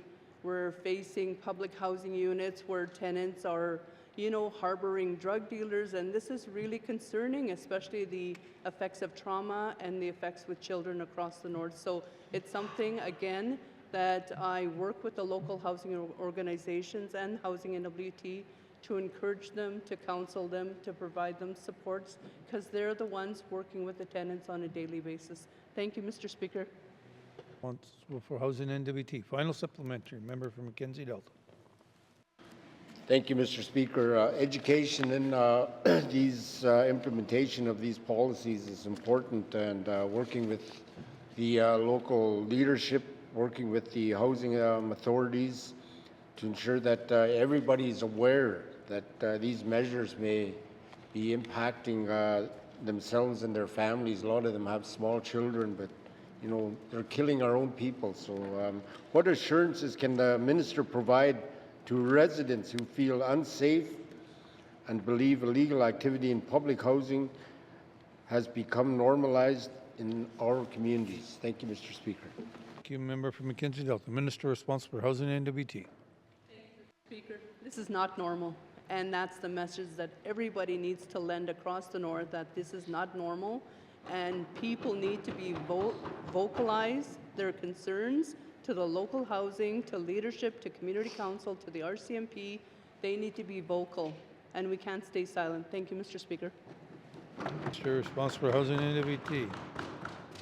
Oral questions. Oral questions. Member from Frame Lake. Thank you, Mr. Speaker. My questions are for the Minister of Education, Culture and Employment. Mr. Speaker, there remain a number of milestones for the Polytechnic transition which are behind schedule. Can the Minister detail for the House how she is working with the board to get the college back on track? I know we have some new board members. I'm sure they're excited to meet with the Minister. Thank you. Member from Frame Lake, Minister, Education, Culture and Employment. Thank you very much, Mr. Speaker. We do have some new board members. I very much look forward to getting to sit down and meet with them shortly here. In addition, Mr. Speaker, imminently we expect to be receiving the review back from the external reviewers who've provided their evaluation and submitted it to the CAQC out of Alberta. We expect to hear their formal recommendation any day now, and that will give us an idea of what needs to be done for Aurora College to continue to pursue its journey to becoming a polytechnic and through accreditation. Mr. Speaker, in addition to that, I continue to work very closely with the board chairperson, including advocating for additional funding through federal resources and third-party funding as well. Thank you. Minister responsible for Education, Culture and Employment. Member from Frame Lake. Thank you, Mr. Speaker, and the Minister perfectly segued into my next question. Mr. Speaker, I was going to ask, is she seeking funding for campus infrastructure? I know that we need campus upgrades, there's housing upgrades that are needed, from the Build Canada Strong Fund for our communities to help build up the college and help prepare it for the expansion that will come with the transition. Thank you. From Frame Lake, Minister, Education, Culture and Employment.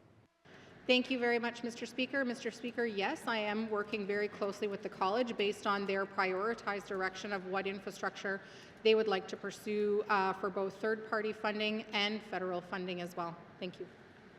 Minister of Education, Culture and Employment. Final supplementary. Member from Frame Lake. Thank you, Mr. Speaker. I'm sure all of us are very excited to hear about the fruits that come from that advocacy, Mr. Speaker. Thirdly, has the board identified any needs which aren't currently being met to deliver programming, complete the transition, or prepare for the workforce buildup that we're going to need with the major projects announcements? Thank you, Mr. Speaker. From Framley, Minister of Education, Culture and Employment. Thank you very much, Mr. Speaker. Mr. Speaker, in this role, I can confidently say I have never spoken to any organization who has said, don't give us any more money. Certainly there is always ways for institutions, especially educational institutions, and especially at opportunities right now, to find different ways to pursue funding and to pursue opportunity. And certainly we're at a time where we're going to have to be very strategic, we're going to have to be very purposeful in our choices, and we're going to have to make sure that we're prioritizing both, education and investment that Northerners are looking for and Northerners need, because we're going to need full classrooms. Thank you. Thank you, Minister of Education, Culture and Employment. Oral questions. Oral questions, a member from the Decho. Merci, Mr. Speaker. My questions are for the Minister of Health and Social Services. Can the Minister identify what resources are available to support Decho community governments in delivering prevention-focused mental health and addiction supports? Merci, Mr. Speaker. Minister of Health and Social Services. Mr. Speaker, the Mental Wellness and Addiction Recovery Fund prioritizes Indigenous governments and supports the delivery of community-based mental wellness and addiction recovery programs that meet the unique needs of respected communities. There's the Community Suicide Prevention Fund that communities can apply on. And I just want to highlight that the Decho First Nation has a multi-year agreement from 2025 to 2027, and that they are accessing annual funding for mental health and wellness programs for the Decho First Nations. The Ka'aki First Nation has also an application under review under the Community Suicide Prevention Fund for this year, and the Chief Sunrise Education Center and KFN has an a signed agreement under the suicide prevention for their community this year. Thank you, Mr. Speaker. Health and Social Services, member from Decho. Merci for that.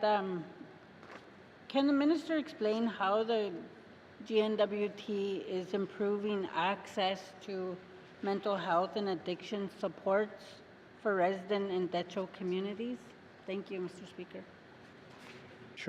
Minister of Education or Health and Social Services.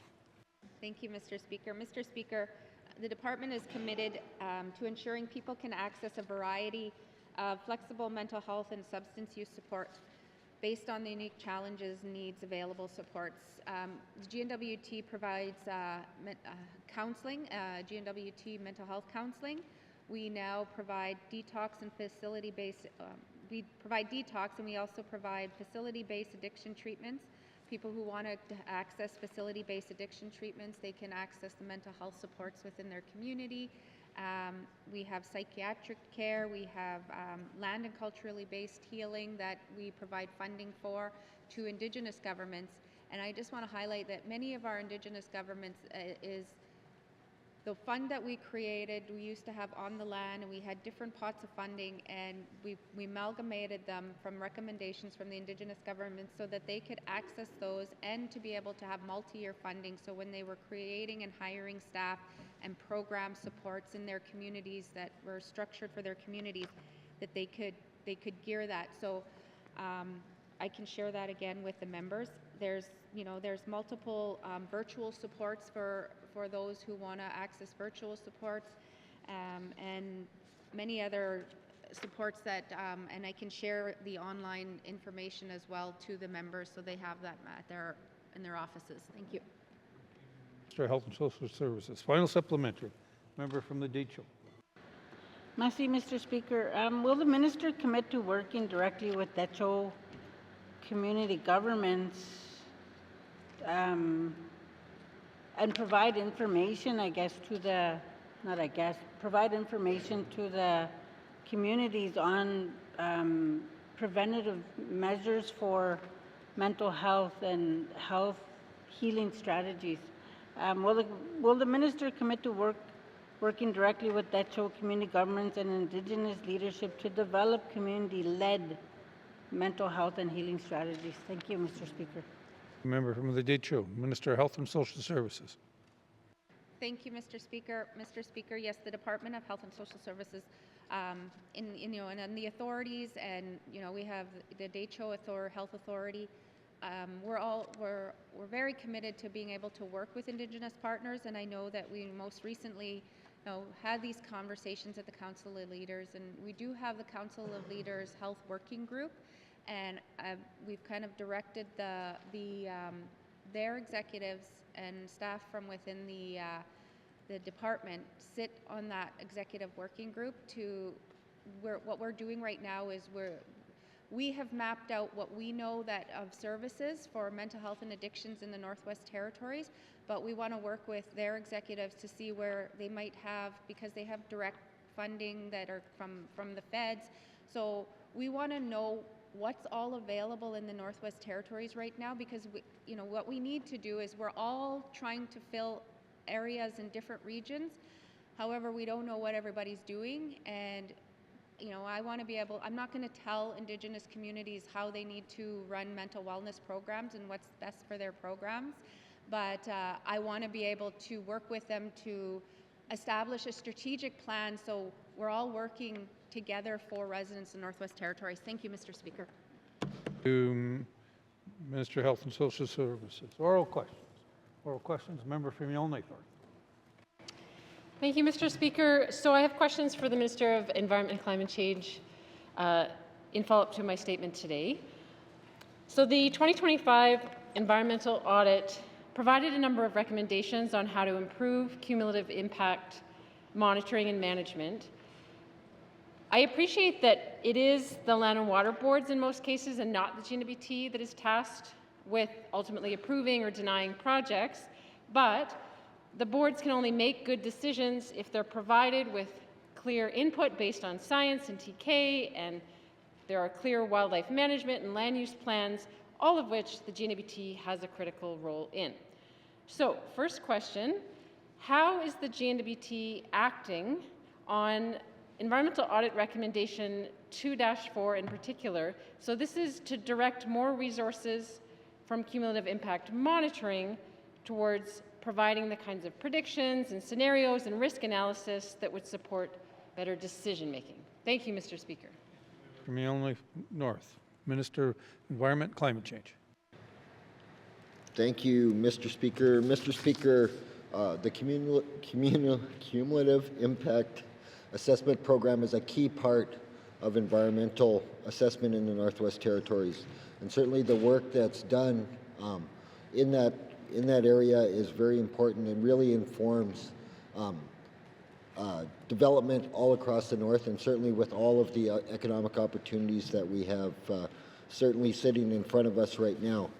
So what the department has done is we have focused on our collaborative effort along with the Mackenzie Valley Land and Water Boards, and focusing our program resources to more information sharing and working together toward developing some tools, and as the discussions go along, hopefully a pilot project that will be able to implement some of that collaborative work. Thank you, Mr. Speaker.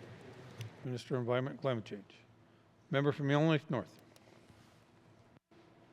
Thank you, Mr. Speaker, and I do look forward to hearing more specific things about those tools as they get developed.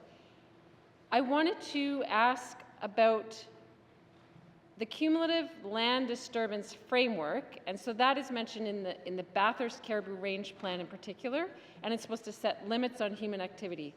Can the minister clarify, would that mean that, for example, a new all-weather road would be prohibited through a zone that was deemed high risk in this kind of land disturbance framework? Thank you, Mr. Speaker. Member from Yellowknife North, Minister of Environment and Climate Change. Thank you, Mr. Speaker. Mr. Speaker, we're currently working on some policy documents that will help to guide, all-weather roads through caribou habitat. So this work is ongoing. Currently, there's no defined route for the Arctic Energy Security Corridor, so very hard to answer specifically until a route is developed. But certainly, the Bathurst and all of the Caribou and the Northwest Territories are top of mind, and we are certainly looking at all of the potential impacts and how we can mitigate those along by working with our Indigenous partners all across the North. Thank you, Mr. Speaker. Thank you, Minister of Environment and Climate Change. Final supplementary. Member from Yellowknife North. Thank you, Mr. Speaker. So I wonder if the minister can clarify the current status of the strategic regional environmental assessment for the Slave Geological Province that was initiated in early 2023. One of the tools I mentioned in my statement that's in our Mackenzie Valley Resource Management Act. Thank you, Mr. Speaker. Minister of Environment and Climate Change. Thank you, Mr. Speaker. Mr. Speaker, so that project was initiated in 2023, as the member has indicated. It never did get off the ground in a meaningful way. So the budget and the resources that were assigned to the project have now been reassigned to individual Indigenous governments to address and work on areas of concern directly related to the Arctic Energy and Security Corridor. Thank you, Mr. Speaker. Minister of Environment and Climate Change. Oral questions. Member from Wolfley. Thank you, Mr. Speaker. Mr. Speaker, government always does what they think is best, is in the best interest of the Indigenous. Mr. Speaker, lead in school water is a serious concern. Research indicates no amount of lead is safer for children. Even low-level lead can cause permanent neurological damage. With that in mind, Mr. Speaker, can the minister provide clear information to former students and staff, especially those who lived or work in the residence, about the potential long-term health effects of exposure to elevated lead levels at Chief Jimmy Bruno School? Thank you. Member from Wolfley, which minister? Okay, thank you. Minister of Health and Social Services. Thank you, Mr. Speaker.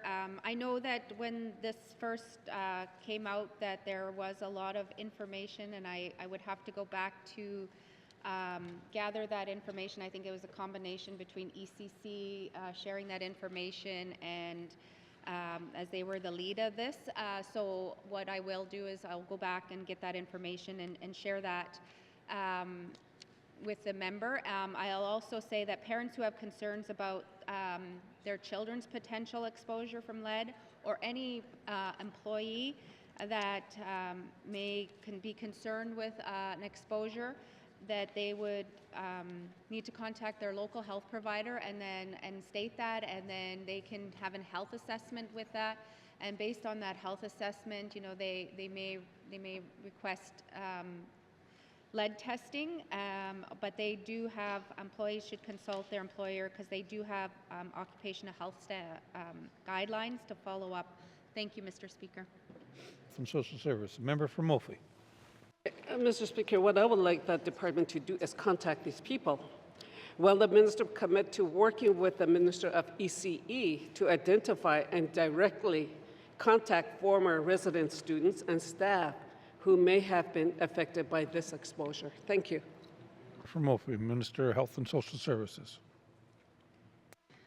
Thank you, Mr. Speaker. Mr. Speaker, this is something that I will have to take back and have a conversation with ECC. As myself, I don't know who works in the schools. I don't know who's in these schools. And as why there was public information that went out over the last few months since the very first lead that was detected. So if public has concerns, if they attend any of these schools that has said that there's exposure and they have concerns, to reach out to, they can reach out to 811 and they can reach out to the health provider within their community. Thank you, Mr. Speaker. Minister of Health and Social Services. Final supplementary. Member from Wolfley. Speaker, GNWT has all the information of all the staff and the students that went to school in the Northwest Territories. They do have all the information. So will the minister consider providing targeted health screening, follow-up, and appropriate supports for former residents and staff who may have been exposed to elevated lead levels for extended period of time. Thank you. Member for Mophie. Minister of Health and Social Services. Thank you, Mr. Speaker. I mean, that's pretty much everybody that's lived in this Northwest Territories their entire life. And I guess, if you're having concerns and if they're, if you look at the online and, and if you, where, like the member said, the highest risk is for young children, and so what we know is that, over the course of the life of the way that the Canadian standards are, and I know that Dr. Condola did a public, when we did that public presentation and to committee and answered questions, that the levels changed, and there are some communities and schools that up until the levels changed wouldn't have met, but we have one of the highest thresholds in Canada of where we measure lead than any other country, which is not a bad thing. But what we need to know, we need to make sure is that if there's concerns around this, it's up to the people. I can't force. It's like any other thing. I can't go out and tell everybody. What we do is we do public service announcements when it's a large population, and they are free to go in and access free health care in their health center, access their physician, call 811 if they have concerns, and they will be assessed by that. And if they need testing, we've done, in the Northwest Territories, I know there was some testing done and random testing through the population over the years, and lead levels were not identified in that. So that shows that, that it's not showing up. So I'm just going to say that we do it by public service announcements, and it's up to the public to be able to attend the free health care we have. Thank you. Thank you, Minister of Health and Social Services. Oral questions. Member for Mjolnir Centre. Thank you, Mr. Speaker. I wanted to return to the Minister of Finance to just further drill down about the affordability issues of the fuel tax. And I think most of us are here to improve the lives of Northerners and certainly help them in the crisis of affordability. Mr. Speaker, would the minister be willing to bring forward emergency legislative amendments to address this gas tax problem, where the gas tax numbers are calculated in legislation? And to be clear, Mr. Speaker, I'd be willing to sit a couple extra days. I'd be willing to come back later in June or even July to get something like this passed. So if we're not fighting for Northerners, I'm not sure who. So would the minister be willing to bring forward emergency amendments to the fuel tax? Thank you. From Mjolnir Centre. Minister of Finance. Thank you, Mr. Speaker. So, Mr. Speaker, as I indicated, that at this point in time, that's not something that's under consideration. And again, the reason for that, Mr. Speaker, isn't because fuel taxes aren't a dire situation for every resident, arguably for just about everybody in the world, I would suggest. Certainly people in the north are feeling it significantly. We pay a lot for gas already. We are very dependent on fuel. Mr. Speaker, the long-term and even short-term and medium-term is to reduce our reliance and dependence on fuel, on diesel, on gas, by improving our connections in terms of transportation, by reducing our reliance on diesel and energy, and ensuring that we have programs and services to support residents until we get there. And so, Mr. Speaker, that is the approach that we are taking. It's a similar approach, as I understand a lot of my provincial and territorial colleagues are also taking, and it's the one we will stay with. Thank you. Minister of Finance. Member from Mjolnir Centre. Thank you, Mr. Speaker. Well, I think the minister misses the issue. This is an issue in the pocketbooks of everyone, and she can, telegraph great philosophy, but the truth is it's about affordability to the moms, dads, everybody living here going to work. Mr. Speaker, if the minister refuses to bring forward emergency amendments, there's another option. The minister could provide rebates to Northerners and come up with a system. We did it during the wildfires. We could come up with a system. We have very smart people who can figure out what a fair and balanced way to do this. Mr. Speaker, could the minister do that, and would she do that? The member from Mjolnir Centre. Minister of Finance. Thank you, Mr. Speaker. Mr. Speaker, as I said earlier, the impact to residents individually from the gas taxes is not going to mitigate the cost in the situation that we're all facing with almost $2 a litre of gas at the pumps, let alone the cost of fuel on heat, let alone the impacts on our utilities. The situation that this country is facing right now is an economic war, Mr. Speaker, and what we would be taking away in terms of the revenues to the GNWT from removing the gas tax, or trying to spin up a quick relief program. Mr. Speaker, the relief program on the wildfires received a lot of challenges because it was spun up quite quickly. And quite frankly, Mr. Speaker, we're about to go into wildfire season, and it is unknown as of yet just what those costs would be. And so, Mr. Speaker, we will continue the path that we are on of ensuring that we are trying to provide training for folks who need it, access to good jobs, a pathway to diversification of the economy, a pathway to increases in all of those things, Mr. Speaker. But for the time being, reducing gas taxes or trying to figure out a way to fix a situation that is so much bigger than us by taking away the little bit of funding that we have as a territorial government, that's not the pathway that we're on right now, Mr. Speaker. Thank you. Minister of Finance. Final supplementary. Member from Yellowknife Centre. Thank you, Mr. Speaker. Well, I wish I had friends who thought that money didn't matter, Mr. Speaker. I wish I had a job that paid that much, that nobody complained that it didn't hurt their pocketbooks. Mr. Speaker, everywhere I go, I speak to somebody. I was in Hay River 2 weeks ago. They complained about it. Fort Providence. So, Mr. Speaker, if Wab Kinew can do this, if Doug Ford can do this, why can't the minister be creative and help the everyday northerner rather than stand here today and shout out philosophies that won't help the everyday people today? Thank you. Thank you. Member from Yellowknife Centre. Minister of Finance.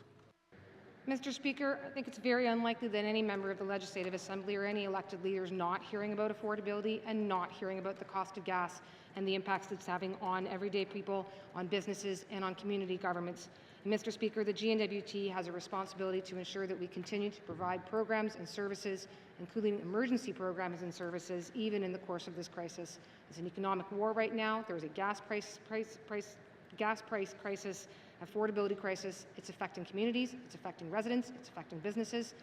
Mr. Speaker, the little amount of flexibility that we have within our fiscal environment means that we must make evidence-based decisions, we need to make thoughtful decisions, and we need to make sure that we keep the programs and services, including the relief programs, including the subsidy programs, and maintain the fiscal capacity to see those through. For now, Mr. Speaker, that's what we're doing. It's the approach most provinces and territories are using. That doesn't mean we don't keep monitoring. We will continue to keep monitoring it, Mr. Speaker, and adapt if we need to. Thank you. Minister of Finance. Colleagues, remember, do not use people's names, positions, titles. We need to focus on. Please and thank you. Oral questions. Member from Rangeley. Thank you, Mr. Speaker. Mr. Speaker, as I spoke earlier, there's a $63 million bill that's come due. Many northern businesses are struggling with that loss of revenue. Will the Minister of Industry, Tourism and Investment provide zero-interest loans to NWT businesses who are impacted by the CADI creditor protection to secure their cash flows, which will prevent further layoffs until there is a resolution of these court proceedings? Thank you. Hear, hear. From Rangeley, Minister of ITI. Thank you very much, Mr. Speaker. Mr. Speaker, I would have to speak with Prosper NWT to see if any businesses have contacted them to ask them specifically for that. That is our lending arm as we do that work through Prosper NWT, and I'd be happy to reach out to them to find out if they've had outreach from the business community. Thank you. ITI. Member from Rangeley. Thank you. Well, that's good due diligence, but I think it'd be better if we just announced we were going to do it and invited businesses to apply. So I'll ask again, will the Minister direct Prosper NWT to announce those loans are available, to provide those loans, to make the cash available to those communities? Because if we don't, I fear we will have more job losses in our communities, and not just here in Yellowknife, but across the territory. And every job loss in a regional center or small community is worth 10 or more in the capital. So we need to stop this before it gets worse. Thank you, Mr. Speaker. Thank you, member from Rangeley. Minister of ITI.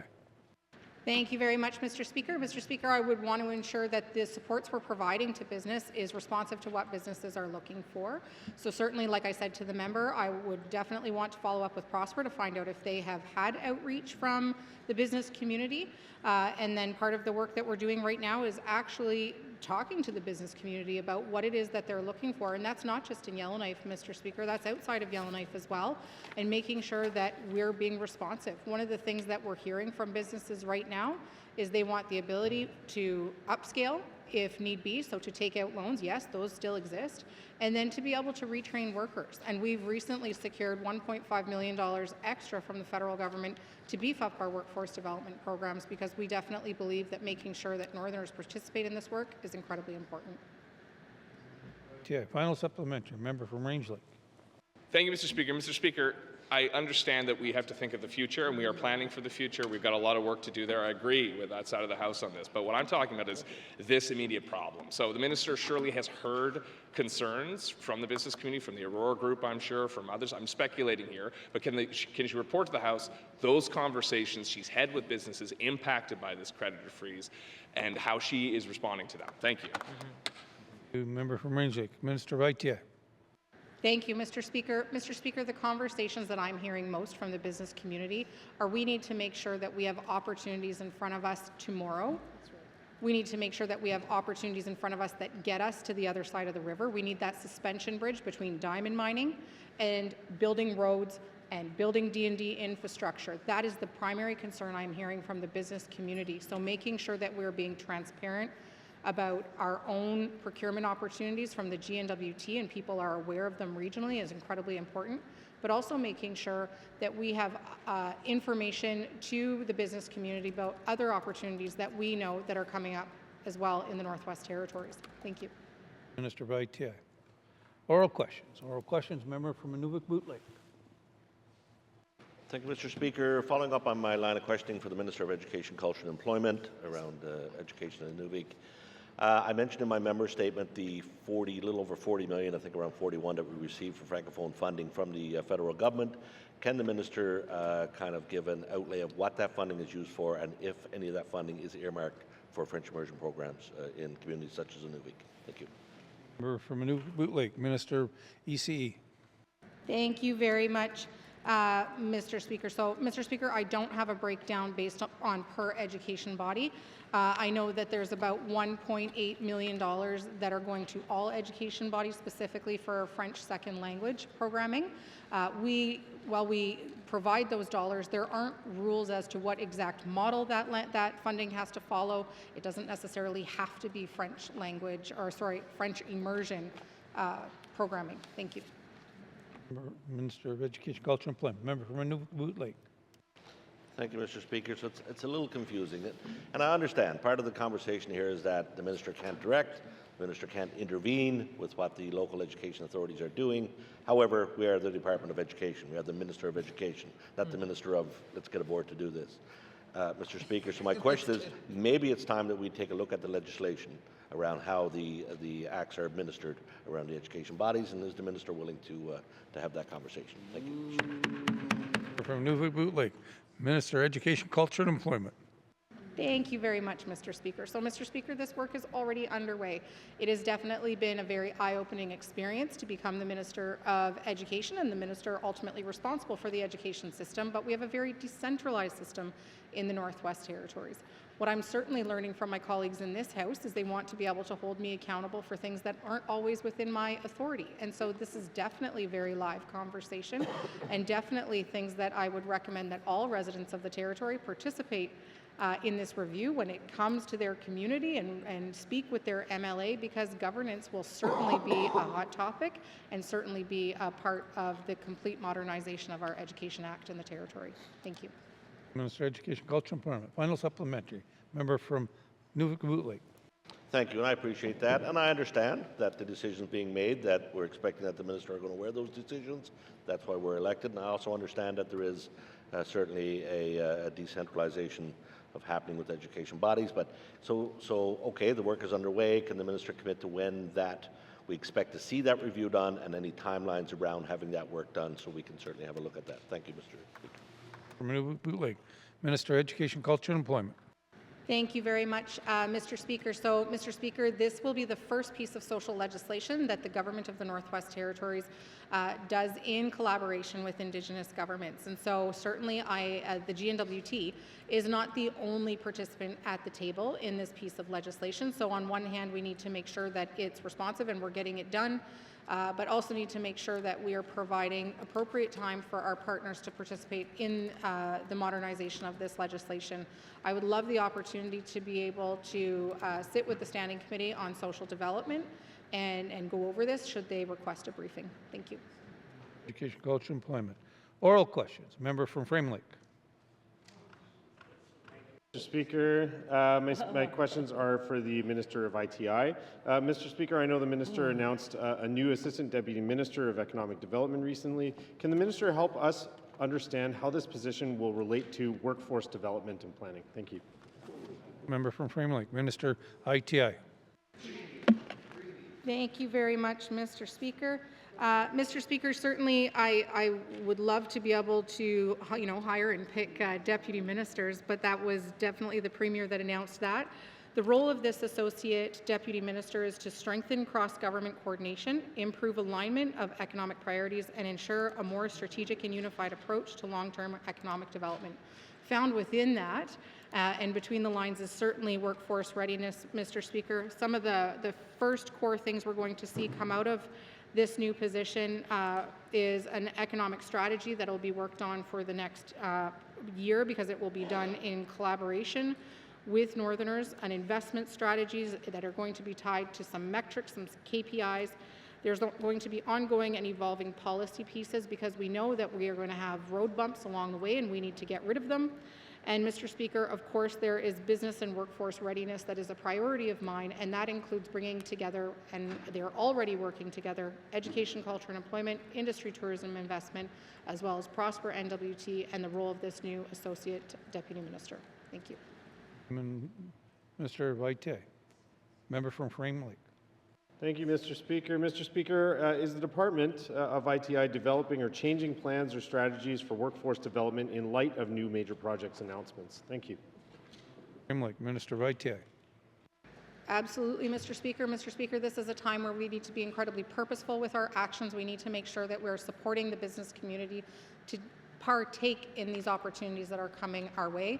And it's not only industry, tourism, and investment. Like I said, education, culture, and employment plays a massive role. We need to make sure that training is available to Northerners where they call home. Mr. Speaker, we also need to make sure that Prosper NWT is involved in that, because like the questions from the member for Range Lake, we need to make sure that we're listening to the business community and aligning them with both the business supports, both as far as financial resources, but also business training that they need. There's going to be such an incredible shift and such a massive surge in this territory that we need to make sure that the workforce and our businesses are prepared to take place, or to take part. Thank you. Minister of ITI. Final supplementary. Member from Frame Lake. Thank you, Mr. Speaker. Mr. Speaker, how is the department engaging with major projects and adjusting policy, legislation, or requirements for contracting to ensure our northern businesses will benefit from the wave of development that's coming? Thank you. From Frame Lake, Minister of ITI. Thank you very much, Mr. Speaker. Mr. Speaker, in short, the person who fills this role is a very welcoming person, easy to talk to, easy to work with, great relationships across the board within the government and also externally. And so we get to know what is needed, Mr. Speaker, by having these conversations and forming a plan and forming a strategy and making sure that that strategy is actionable and that we're adhering to it. This Assembly, the MLAs have brought forward to me examples of very effective pieces of strategies from the past, and so definitely learning from lessons learned from the past and also successes of the past to make sure that we're moving forward collaboratively and that we are working with Northerners to get there. There's been a lot of conversation that's already occurred, and not just from the departments that I am responsible for, but also in collaboration with my fellow colleagues that sit over at this table, because we know that getting prepared is going to require every single minister over here, from housing to health to infrastructure. It's going to be all hands on deck and everybody working in the same direction. Thank you. Member from Minister of ITI. Oral questions, Mr. Clerk. Thank you, Mr. Speaker. Pursuant to Rule 7.27, I have received follow-up information for the following oral questions from the first session of the 20th Legislative Assembly. Oral question 924, 929, 935, 969, 971, 972. Oral question 1003, 1012, 1015, 1020, 1093. Oral question 1109, 1110, Oral question 1115, 116, 1119, 1138, 1150, 1155, 1158, 1165, 1166, 1168, and 1192. These follow-ups will be printed in full in today's Hansard. Thank you, Mr. Speaker. Thank you, Mr. Clerk. Oral questions, written questions, written questions. Colleagues, recognizing the time and we need to give our translator a break, we'll have a quick break. Thank you. And there's reception in the Great Hall.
Returns or written questions? Returns to written questions. Mr. Clerk. Thank you, Mr. Speaker. I have a return to written question 32-20(1) asked by the member for Range Lake on February 24th, 2026 regarding medical travel costs, budget pressures, and travel volumes. Mr. Speaker, I also have a return to written question 33-20(1) asked by the member for Range Lake on February 24th, 2026 regarding medical travel delays and coordination. Mr. Speaker, I have a return to written question 34-20(1) asked by the member for Yellowknife Centre on February 24th, 2026 regarding medical travel escort policies, eligibility, and appeals. Mr. Speaker, I have a return to written question 35-20(1) asked by the member for Yellowknife Centre on March 6, 2026 regarding the cost of living.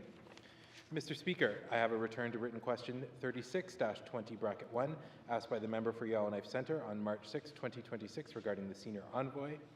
And Mr. Speaker, I have a return to written question 37-20(1) asked by the member for Yellowknife Centre on March 6, 2026 regarding the Mackenzie Valley fiber optic line. Thank you, Mr. Speaker. Returns to written questions. Returns to written questions. Replies to Commissioner's address. Replies to Commissioner's address. Petitions. Petitions. Reports on committee on the review of bills. Reports on committee on the review of bills. Reports on standing and special committees. Member from Range Lake. Merci, Monsieur le Président.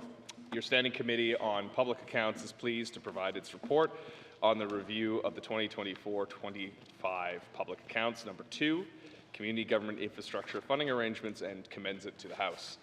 Following its first report on the 2024-25 Public Accounts, the Standing Committee on Public Accounts Committee has had additional questions and invited the Department of Municipal and Community Affairs, MACA, to provide a public technical briefing on community government infrastructure funding and support on April 27, 2026.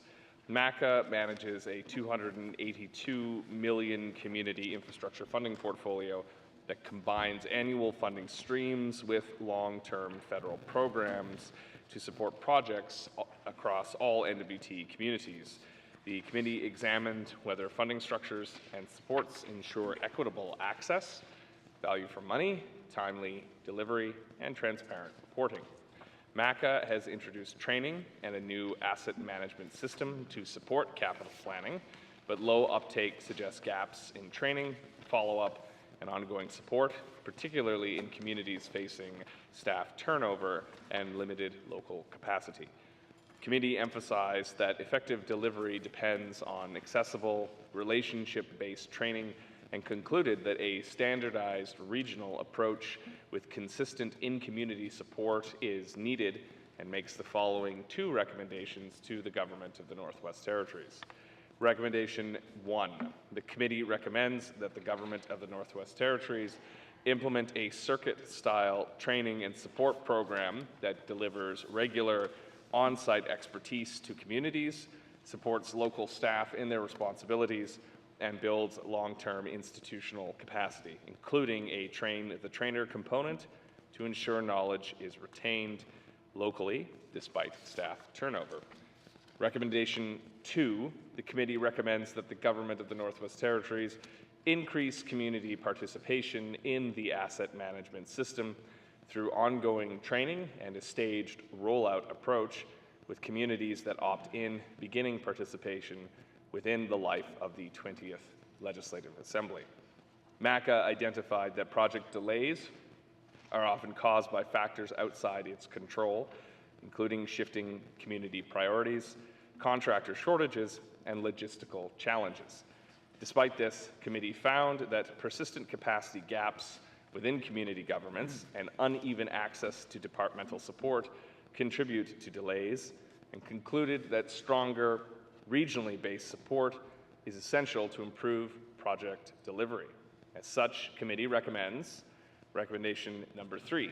The committee recommends that the Government of the Northwest Territories fill regional capital planning and infrastructure support positions with qualified individuals based in the regions they serve, in order to ensure consistent support for community governments and to address long-standing regional vacancies.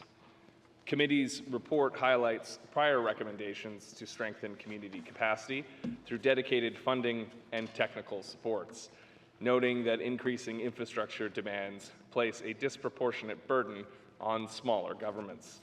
While recognizing both the potential and risks of emergent artificial intelligence tools to reduce administrative workload, committee stressed the need for clear governance and concluded that stronger oversight and direction are required to support responsible adoption, therefore recommending the following.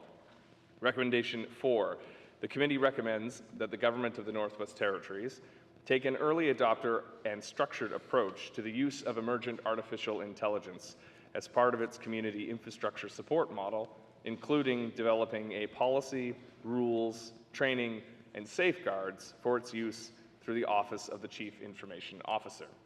Committee found that MACA has improved how major federal infrastructure programs are budgeted and reported by aligning spending with realistic project timelines and moving them into the capital estimates, addressing past concerns about apparent year-end variances. Committee considers these changes a meaningful improvement to transparency and will continue to monitor whether the new approach is applied consistently and clearly communicated. Finally, committee noted the significant reliance on grants, contributions, and transfer payments in delivering GNWT programs, particularly within MACA, where these mechanisms account for the majority of spending and are central to achieving departmental objectives. Drawing on findings from a comparable federal audit, committee raised concerns about governance, efficiency, and value for money, and concluded that a similar review in the GNWT context would help assess whether current structures effectively support outcomes for recipients. Subsequently, the committee recommends recommendation 5. The committee recommends that the Government of the Northwest Territories undertake a comprehensive internal audit of grants, contributions, and other transfer payment mechanisms across the government, including the policies and guidelines that govern them through the Internal Audit Bureau within the Office of the Comptroller General to assess governance, efficiency, and value for money, and to identify opportunities to reduce administrative burden, strengthen oversight, and enhance the timely and effective delivery of funding to recipients. Committee looks forward to the government's response on the implementation of these recommendations and further recommends recommendation 6. The committee recommends that the Government of the Northwest Territories provide a response to this report within 120 days. Thank you, Mr. Speaker. Member from Range Lake. Member from Range Lake. Mr. Speaker, I move, seconded by the Honourable Member for Nunakput, that the remainder of Committee Report 14-20(1) Standing Committee on Public Accounts report on the review of the 2024-25 Public Accounts Number 2 Community Government Infrastructure Funding Arrangements be deemed read and printed in Hansard in its entirety. Thank you, Mr. Speaker. The motion is in order. To the motion. Question has been called. All those in favor? All those opposed? All those abstain? Motion passed. Member for Range Lake. Merci, Monsieur le Président. I move, seconded by the Honourable Member for Nunakput, that Committee Report 41-20(1), Standing Committee on Public Accounts report on the review of the 2024-25 Public Accounts Number 2 Community Government Infrastructure Funding Arrangements be received and adopted by the Assembly. Thank you, Mr. Speaker. Thank you, Member from Range Lake. To the motion.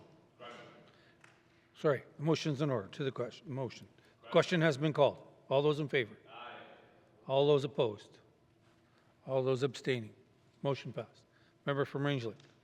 Merci, Monsieur le Président. I move, seconded by the Honourable Member for Nunakput, that pursuant to Rule 9.5(5)(a), the Government of the Northwest Territories table a comprehensive response to this report, including all recommendations, within 120 days or at the earliest opportunity subsequent to the passage of 120 days. Thank you, Mr. Speaker. Range Lake. The motion is in order. To the motion.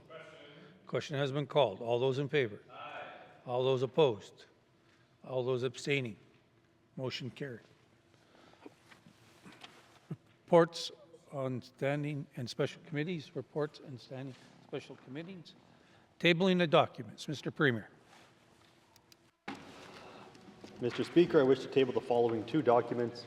Additional information for return to oral question 1071-20(1) cost of living, and additional information for follow-up to oral question 1150-20(1) review of intergovernmental agreement on land and resources management 7-year review. Thank you, Mr. Speaker. Tabling the documents. Minister of Infrastructure. Thank you, Mr. Speaker. I wish to table the following document, additional information for follow-up to oral question 1116, 20(1), infrastructure apprenticeship positions. Thank you, Mr. Speaker. To Minister of Infrastructure. Tabling the documents. Minister of Health and Social Services. Mr. Speaker, I wish to table the following 4 documents. Additional information for written question 3220(1), medical travel costs, budget pressures, and travel volumes. Additional information for written questions 33-20(1), medical travel delays and coordination. Additional information for written question 34-20(1), medical travel escort policy eligibility and appeals. And additional information for follow-up to oral question 1020-20(1), or sorry, 1012-20(1), access to magnetic resonance imaging. Thank you, Mr. Speaker. Minister of Health and Social Services. Tabling documents. Tabling the documents. Notice of motion. Notice of motion. Motion. Member from Yonge Centre. Thank you, Mr. Speaker. As you know, I have 2 motions today. I'll begin with one, of course, and do the other one once the first one's concluded. Mr. Speaker, whereas the Northwest Territories continues to experience serious and evolving criminal activity, including violent offenses and the growing presence of southern-based criminal gangs posing a serious threat to the safety and well-being of residents, and whereas their interconnected challenges of addictions, limited youth programs, and gaps within the justice system require a coordinated, whole-of-government response rather than isolated departmental efforts, and whereas community leaders and residents across communities throughout the Northwest Territories have expressed an urgent need for strengthened local policing, better regulations of private security services, and accessible in-territory recovery resources. Now, therefore, I move, seconded by the member for Range Lake, that the Legislative Assembly calls upon the Government of the Northwest Territories to develop a comprehensive whole-of-government crime reduction strategy. And furthermore, that the Government of the Northwest Territories ensure the strategy implement proactive supports for Northern youth, including engaged after-school programs, mentorship opportunities, and culturally grounded land-based healing initiatives to prevent crime and addictions. And furthermore, that the Government of the Northwest Territories work with policing partners, including the RCMP, to increase community policing capacity in all Northwest Territories communities to strengthen relationships between residents and law enforcement. And furthermore, that the Government of the Northwest Territories advocate to the federal government for improvements to bail provisions to enhance community safety, particularly in cases involving violent or repeat offenders. And furthermore, that the Government of the Northwest Territories ensure the strategy expand in-territory addiction treatment options, including the establishment of at least one permanent residential addictions treatment facility, and support for regional culturally grounded healing programs. And furthermore, that the Government of the Northwest Territories introduce legislation to license and regulate private security companies, including mandatory training, standards of conduct, and public safety-focused oversight mechanisms to ensure the safety of both security personnel and the public. And furthermore, that the Government of the Northwest Territories create a dedicated funding stream to support public safety and community policing initiatives at the municipal level, to support municipal public safety initiatives, including community patrols, bylaw enforcement, crime prevention programs, and other identified priorities. and furthermore, that the Government of the Northwest Territories ensure the overall crime reduction strategy be fully costed, time-bound, and measurable, including clear milestones, publicly reported metrics, and annually reporting to ensure accountability to the residents of the Northwest Territories. And furthermore, that the Government of the Northwest Territories respond to this motion in 128 days. Or sorry, yeah, 120 days. Range Lake, or Yellowknife Center. The motion is ordered. To the motion. Member from Yellowknife Center. Thank you, Mr. Speaker. I rise today because this motion is very important. It strikes at the very heart of how we govern. The issue really before us is how are we supporting and treating our people. And I think that we need to move forward and recognize the consequences of inaction, because we find ourselves in a crossroads, not just in the history of governance, but also in the very story of our communities. It is a story that has been long defined by resilience, by the quiet strength of people who know what it means to look out for one another in the face of the vast and often unforgiving landscape. But today, if we are honest with ourselves, that story is being tested. The North we love and the communities we raised our families, our children in, with the comfort of unlocked doors and the feeling of the kind of chill one doesn't come with winter, but the chill now of the insecurity people are suffering from. This growing sense has changed the way our North is. This motion is merely a collection of whereases, but to be honest, they're a collection of we must do's. Because people are demanding to feel like we're taking part and taking ownership of our challenges. We must be all collectively a part of the solution, but the government must lead. So this is a call to reclaim our neighborhoods in some ways, our communities, our families, to strengthen them. It is to acknowledge the hard truths that Southern gangs have been poisoning their peddled devices and preying on the vulnerabilities of their people. Even the Chief Superintendent of the RCMP 2 days ago pointed out that 40% of these types of criminals are Southern-based. And if I remember correctly, I think he said 19% of them come back, so they don't give up. They keep coming back north. It's not, there's an old adage, take the customer away and the seller will go. Unfortunately, addictions doesn't work that easy. I mean, I'd be fooled to pretend it was that simple.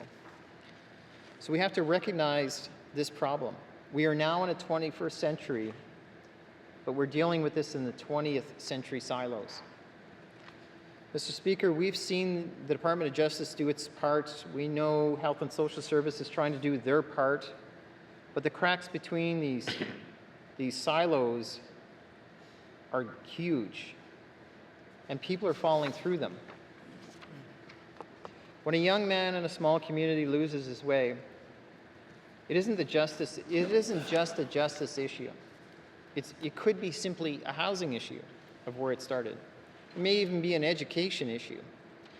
It's an issue of whether a warm meal or a mentor to tell this person that they mattered. That could have been the issue. This motion is calling for a whole of government response, not just passing the buck. No more, that's not my department. We need one strategy, one budget. One goal, Mr. Speaker. The safety of our people matter. And that's the message this motion sends, and hopefully that's the motion that they'll build upon, and that's the message we'll see action on. Now, Mr. Speaker, let's talk about our youth. Every time a young person is recruited into a gang, it is a failure of our collective imagination, I'd say. We must out-recruit the recruiters. That is all our problem here. In other words, we're all part of that solution. We can pretend we're not, and we can point the fingers again. It's someone else's problem. But everyone in this room is responsible in some way to help guide these folks right back into the normal path for our greater community. We must all offer a collective vision that the future is brighter than the false promises of the streets. That could mean, should mean, and I hope it means, things like better after-school programs that aren't just daycares, but they're also arenas and mentorships. It means land-based healing and reconnecting our children, our young people, to the strengths of who they are, their culture, because that is a sense of pride we must continue to instill people. Culture is something that could never be wasted. We must share it, and we all benefit from it. Even if it's not our culture, there's such lessons of embracing it that we will all gain greater strength within ourselves, including understanding. Because we know when children go astray, and there are challenges, but we must not let them go. We also need to be clear-eyed about enforcement. Let us not be fooled. That is still a role. We need community policing where the officer isn't a stranger, but they are our neighbor. We must make them part of the community. And yes, even Ottawa has a role. Our government has a role to speak truth to power. Have our government make sure that we articulate that the bail system must reflect the realities of small town life. In a community of 500, a no-contact order is a hollow promise. It just doesn't work. Even in Yellowknife, a no-contact order, a city of 20,000 people is challenging. Safety must be a priority. We cannot continue to put people at risk just to keep the paperwork moving along. And for those struggling with the grips of addiction, the wait is over. We must do something. That's got to be the message. We cannot keep sending our people south to heal in a world they don't recognize, a world they may not want to be in, one they don't feel safe or familiar in. We need an in-territory treatment center and facilities. We need recovery, a recovery aftercare program that happens to be either on the land, in their community, but around their family and part of the community in a meaningful way. Now let us be real. People will fail. And the lessons of stumbling and sometimes falling may be frustrating. But the lessons to be learned there is to be relentless and not give up. Even the witnesses, families, and friends to these challenges, we must not give up. So we have to recognize these lessons, that they will be challenging, and we must be resilient in ourselves to help support them gain the strength so they can stand on their own. And let us never forget, healing is not just a medical process. Healing is a journey, and you cannot do it alone. Even more reason, Mr. Speaker, why I say we need an in-territory process that digs deep and connects even deeper. Finally, the strategy will not be a document that gathers dust. That's how I envision it, Mr. Speaker. I would like to see it costed, time-bound, and measured, because the people of the Northwest Territories do not need rhetoric. They need results. They need to see them, but they also need to feel them. They need to know that their tax dollars are working hard as they do. So as I work hard, you work hard, our community works hard, we know we're investing properly into a system that supports our people. We must continue to maintain that critical humanity. That's what we do here. We have to support people, because I question why we're here if we're not. That is an important role. These challenges we face are not easy, but we must do them because they're hard, and someone must rise to the challenge. We must not be afraid to rise to that challenge, and at times it will feel impossible, Mr. Speaker. But I'm reminded of the words of those who came before us, those who built this territory out of hope and hard work. They didn't shrink from the challenges of their time, and I say, let us not shrink to the challenges of ours. Let us choose hope over fear. Let us choose action over apathy. Let us pass this motion and begin the work of building a new North, a stronger North, a healthier North, a North that we can all feel proud that it's our home.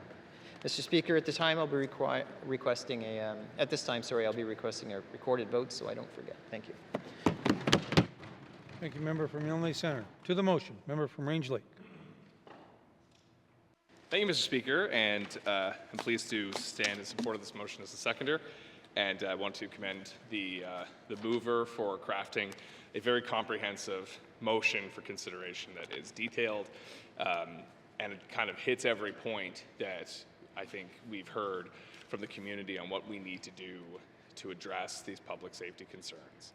And I think unfortunately, far too often, this issue of crime and public safety becomes a binary choice. You're either for the cops, or you're against the cops, or you understand root causes, or you only care about surface causes. And I think there's a poverty related to that, because it's of course more complicated than that. And this motion addresses that. We can't be successful unless we address the shortfalls in housing, the shortfalls in addictions treatment, the shortfalls in mental health support, and support for intergenerational trauma, and the toxic legacy of residential schools, the 60s scoop, and all the other injustices that have been committed against Indigenous people in the Northwest Territories. But likewise, we can't be successful at combating southern-based drug gangs that represent 40% of all drug crimes that the RCMP charged and convicted last year. Those are the most recent stats. We can't be successful in that with social programs. A social program is not going to make, the RCMP, and for context, when I was a kid here, I couldn't even conceptualize someone with a violent crime committed with a handgun, or someone even having a handgun in the community. That was something that happened down south. And even the superintendent of the RCMP at our town hall 2 days ago, the member for Yellowknife Centre and I, he talked about when he started as a police officer up here, he was surprised to see one handgun. If one emerged once a year, you might find a handgun. Now, the RCMP are confiscating between 30 to 40 handguns every year. A social program isn't going to take guns off the street. We need police for that. But we cannot use the police to solve our social programs. It doesn't work that way. And the people who are saying that are the RCMP. And this Assembly has committed a lot of resources towards supporting the work of policing. We have 3 new, very important pieces of legislation that are going to make a difference. We have invested millions of dollars in new policing tools that are making a difference. That's why we see bricks of cocaine confiscated at the border in Hay River, or in Inuvik, or in Yellowknife. And they're seizing the handguns, they're getting the guns off the street. And we're keeping our officers safe while we're doing it with the new resources they need. And the superintendent also said that years ago, he couldn't imagine that kind of support coming from the territorial government. And he was very relieved that this Assembly cares about the safety of officers and the safety of communities. But where we are falling short is on the pernicious issue of addictions in our communities. And that is what we're hearing. Every time, member for Yellowknife Centre and I have these town halls, that is the #1 issue that comes up. It is the drug crime, the drug gangs, the addictions. And outside of Yellowknife, we hear it from our colleagues from smaller communities that it is the drugs that are killing people in their communities, and it is the drugs that are bringing crime into the communities. And unfortunately, drug problems exist because there is a demand for those substances, because people are hurting.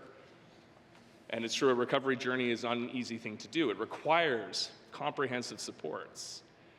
But if we start to invest in a strategy that addresses that, from the root causes all the way to the symptoms, then we can start to see progress.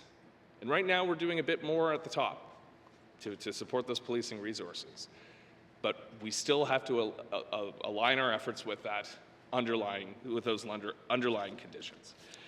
And the comments, people are so frustrated. The answers of why we can't do things aren't satisfying them. We heard from the meeting, fortify, and I've seen it online as well, we need to fortify our border against drugs. There's only one highway. Why can't we shut it down? Territory is going down because of drugs. Taxi drivers are selling crack. Crack is not medicine.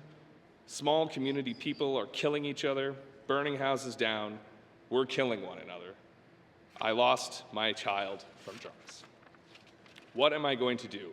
Bring my daughter back in a body bag? Mr. Speaker, these are in their own words, comments we hear when we have very emotional town halls where people speak their truth. And those comments, most of those comments come from Indigenous people who are seeing this, living this experience, either as former addicts or people who live close to these addictions and experience them on a direct and personal level. These are not, suburban Yellowknifers who stay far away from downtown and have a lot of personal income, all that kind of stuff. The perception, perhaps, that you get from southern Canada of gated communities, hiring private security companies, and saying, lock people up, send them away forever. That's not what's happening here. Our RCMP G division, it represents a quarter of total community engagement in Canada. So of all the policing engagement with communities in our country, the NWT does a quarter of that work. That's pretty commendable for the police services to be reaching out to the communities they serve and having those dialogues. And again, we heard the commander say to a group of our community, we are not the solution to these problems. We are here when the solutions are, when we need to be, when they reach that crisis point. So if, again, we are to be successful, we've supported these tools, we're seeing the police are making progress on fighting violent drug gangs from the South. But if we're going to address those addictions, then we need solutions for those addictions. We need to talk to young people and make sure they have a meaningful future that they can see themselves in. And the future is scary for a lot of people. The world is changing at a phenomenal rate. And as economic opportunities dry up, the despair leads people to find ways to dull that pain and that despair. And that can lead to a cycle of criminal behavior, of violence, and ultimately can destroy families, destroy communities, and destroy lives. We want that to stop. So I think the member for Yellowknife Centre has crafted something that is important, it is effective, and strikes at all aspects of this continuum. And I hope we can start to have this discussion as more than just that southern perspective of, are you for the police or are you for the criminals? Or are you anti-police? Do you not believe in institutional racism? Those dialogues, you'd be foolish not to recognize those. It's just a different reality here. And I always point this out when I speak to people who are very critical of any kind of support for the police, for more policing resources, that the push for this isn't coming from Yellowknife. The push for this is coming from the representatives of our smallest communities, Indigenous voices who are calling for more resources in their community, who are calling for RCMP police resources that have never been there because they're needed. And that speaks to a problem that those supports we need to give to the foundational issues just aren't working. They need to be redoubled. We need to build more houses. We need to have actual treatment programs here in the north. It's easy to go down and get treatment, but when you come back, it's a lot harder to stay out of the same kind of patterns of behavior that got you into the problem in the first place. This motion addresses that. I know these motions these are non-binding motions, but it speaks for what we could achieve if we actually treated this seriously and built a costed plan to address this. And at this point in this government, this isn't going to be a plan for this assembly, but it could be a plan for the future of the Northwest Territories. It could be a plan that's staged over a decade, to align with all of the work that's going to come, the billions of dollars of investment for the federal government that are also going to bring problems with them if we're not careful.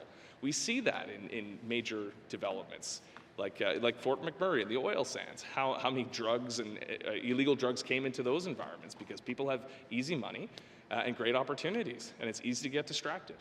So we need to make sure that our communities don't become victims of our success and give them the support they need to be successful with this incredible economic opportunity that's coming. So I hope we take this opportunity to build something better, to build something that is holistic across the board, that addresses everything from the need to curb violence at the top to the need to treat addictions and homelessness at the bottom. And by building a plan that addresses the full continuum, we'll start to find ways to actually curb these problems and see real improvements. Because no matter what the statistics say, and the police have their own statistics, The government has their own statistics, but how people feel is just as important. And people don't feel like their community is the same community they grew up in. And if we're going to change that feeling, we need to do more and give confidence that our leadership is moving the territory into a safer, healthier place. So I encourage all of my colleagues to support this motion so we can start taking action on the most serious impact, the most serious problems that we're facing, which is, again, this crisis of addictions, this crisis of organized crime, and the damage it does in our communities. Thank you, Mr. Speaker. Thank you, member from Rangeley. To the motion, member from Yellowknife North. Thank you, Mr. Speaker. Mr. Speaker, I am against crime. It's a bold position to take, I know. I have indeed supported the additional investments that this Assembly has made into the RCMP through the creation of a new territorial crime reduction unit. The problem is that I don't believe it's helping to continue talking in broad sweeping terms about crime in general without defining the problems we're trying to tackle, with only vague ideas about who the bad guys are or appear to be and how to get them out of here. I think if we're actually going to improve anything, we have to think carefully about the priority problems we're trying to solve. So in this Assembly, we've certainly talked a lot about crime and public safety, but we have dug very little into actual analysis or tried to find evidence, including statistics, as to, for example, what are the rates of particular types of crime? What are the patterns in particular communities? Who exactly is participating in these criminal networks? How is it organized? Who makes the most money off of this crime? How does the economy of it work? Meaning, who's making money? How is the money flowing? Who are the most vulnerable participants in the crime? Who are the most common victims? I don't have answers to any of those questions right now.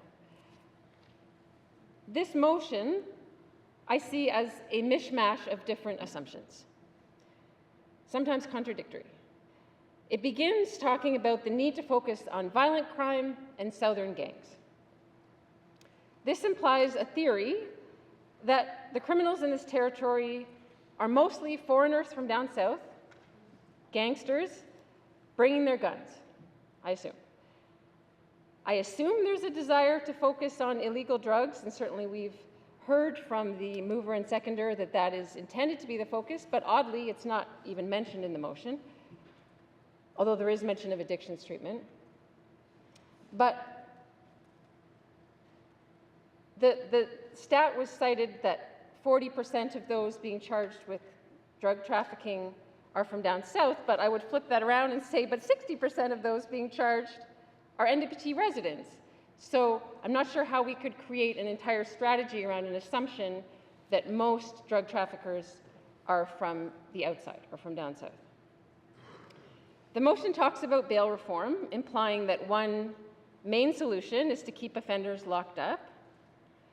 But we haven't really come to terms with what we should do when it's our own people, when it's longtime members of our communities that are committing drug crimes, that are participating in the trafficking in some way. What do we do when it's family members? You can send individuals to residential addictions treatment. We know that that is not a panacea, as healing can be a lifelong process. But I think it's worth pointing out that not all traffickers are even addicted to the substances that they're dealing. It's primarily an economic activity. It's a livelihood for some, including some people in our communities. So how do we address that? How do we deal with that? How do you heal a community that is torn apart by these kinds of economic activities? The motion also puts a fair amount of focus on youth and how we should be trying to keep them busy with more programming. Now, certainly we need to support our youth and help them find meaningful, productive lives. But the motion is implying that youth are the troublemakers when we know, according to the RCMP, that 89% of drug offenders in the territory are adults. I'm also not sure that it helps to frame the problem of youth through the lens of seeing them as troublemakers. That we're doing these after-school programs and mentorship programs and on-the-land programs because we believe that they're troublemakers or criminals in the making. I don't think that's actually a helpful starting point to truly support our youth. The motion also focuses on increasing supports around private security and municipal bylaw enforcement. Now, I do certainly support the need to regulate the private security industry, but I'm not clear what that has to do with stopping violent crime or gangs. Dealing with drug trafficking kingpins is different from dealing with loitering, trespassing, people, homeless or not, who are under the influence of drugs or alcohol in public, that are acting aggressively, or who are destroying and defacing the hallways of housing units.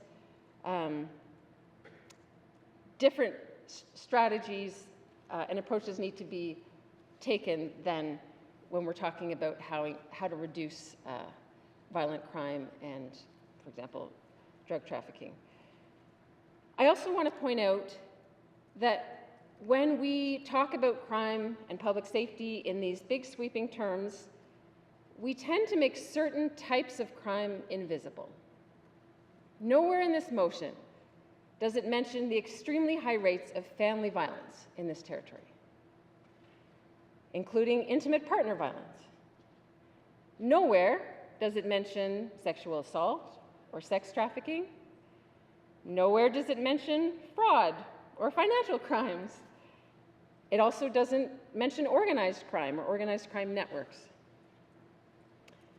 This motion is a sprinkling of different actions, many of which I do agree with on their own, but I don't think that mashing them all together haphazardly into one crime reduction strategy is actually going to make any meaningful difference to reduce crime, violent or otherwise. So for those reasons, I will not be supporting this motion. Thank you, Mr. Speaker. Thank you, member from Yellowknife North. To the motion, member from Great Slave.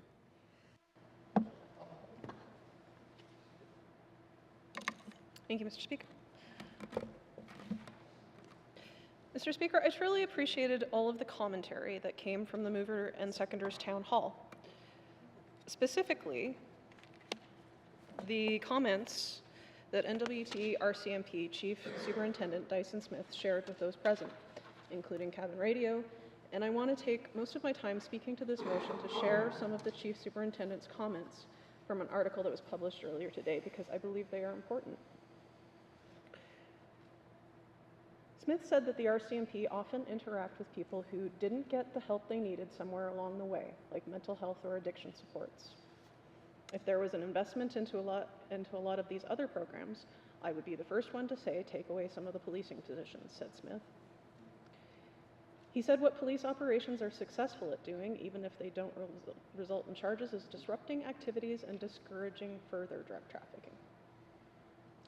Smith said RCMP officers join municipal enforcement officers in the GNWT when they visit encampments. He said that the RCMP is sharing data with its partners on the number of calls for service that it receives related to encampments and to help determine when an RCMP response is actually needed. Quote, "It's not a crime to be homeless and it's not a crime to have addictions. It's not a crime to be mentally ill," end quote, said Smith. Smith also explained RCMP priorities in the NWT, which are set by the GNWT, and offered some statistics from policing efforts in Yellowknife. Quote, "It shouldn't be a secret what we do, and it shouldn't be a surprise what we do," he said. Smith said the NWT RCMP has 4 priorities to direct their policing efforts: targeted enforcement to reduce illegal drugs and alcohol, to build strong relationships with Indigenous communities and residents, to provide policing services that reflect recognition and efforts to reduce harm to Indigenous women and girls, and to increase community knowledge and understanding of police roles and responsibilities. Smith said that the RCMP are halfway through the 3-year term for this set of priorities. The RCMP have increased policing related to drug trafficking in the last few years, said Smith, including the creation of a territorial crime reduction unit, which has been very active across the NWT. Smith said there is a perception in the territory that youth are being recruited to traffic drugs, which he said is actually not the case. He said 89% of drug offenders in the territory are adults and only 11% are youth. Smith said that the increased policing of illegal drugs has already seen success, like what the RCMP said was the largest seizure of cocaine in the territory in October. The increase in drug policing is in part thanks to investments from the GNWT, Smith said. He said the RCMP will again receive $200,000 in territorial funding for recruitment.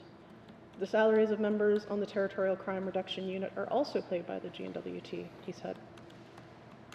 Generally, the NWT government is responsible for 70% of the costs of RCMP operations in the territory, while the federal government covers the remaining 30%. The GNWT's latest budget earmarks $66.77 million in spending for policing in 2026-2027. The RCMP have recently started tracking officers' effort at community engagement, and Smith said the NWT makes up for 26% of RCMP engagement nationwide.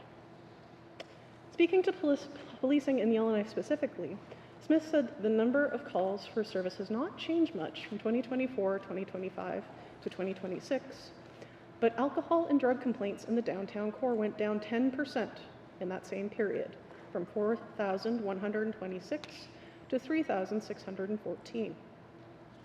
Smith said police are now doing 60 patrols in Yellowknife's downtown core a day, or about 4 every hour. While there has been a slight increase in the number of criminal charges, Smith said that that doesn't necessarily mean crime has gone up.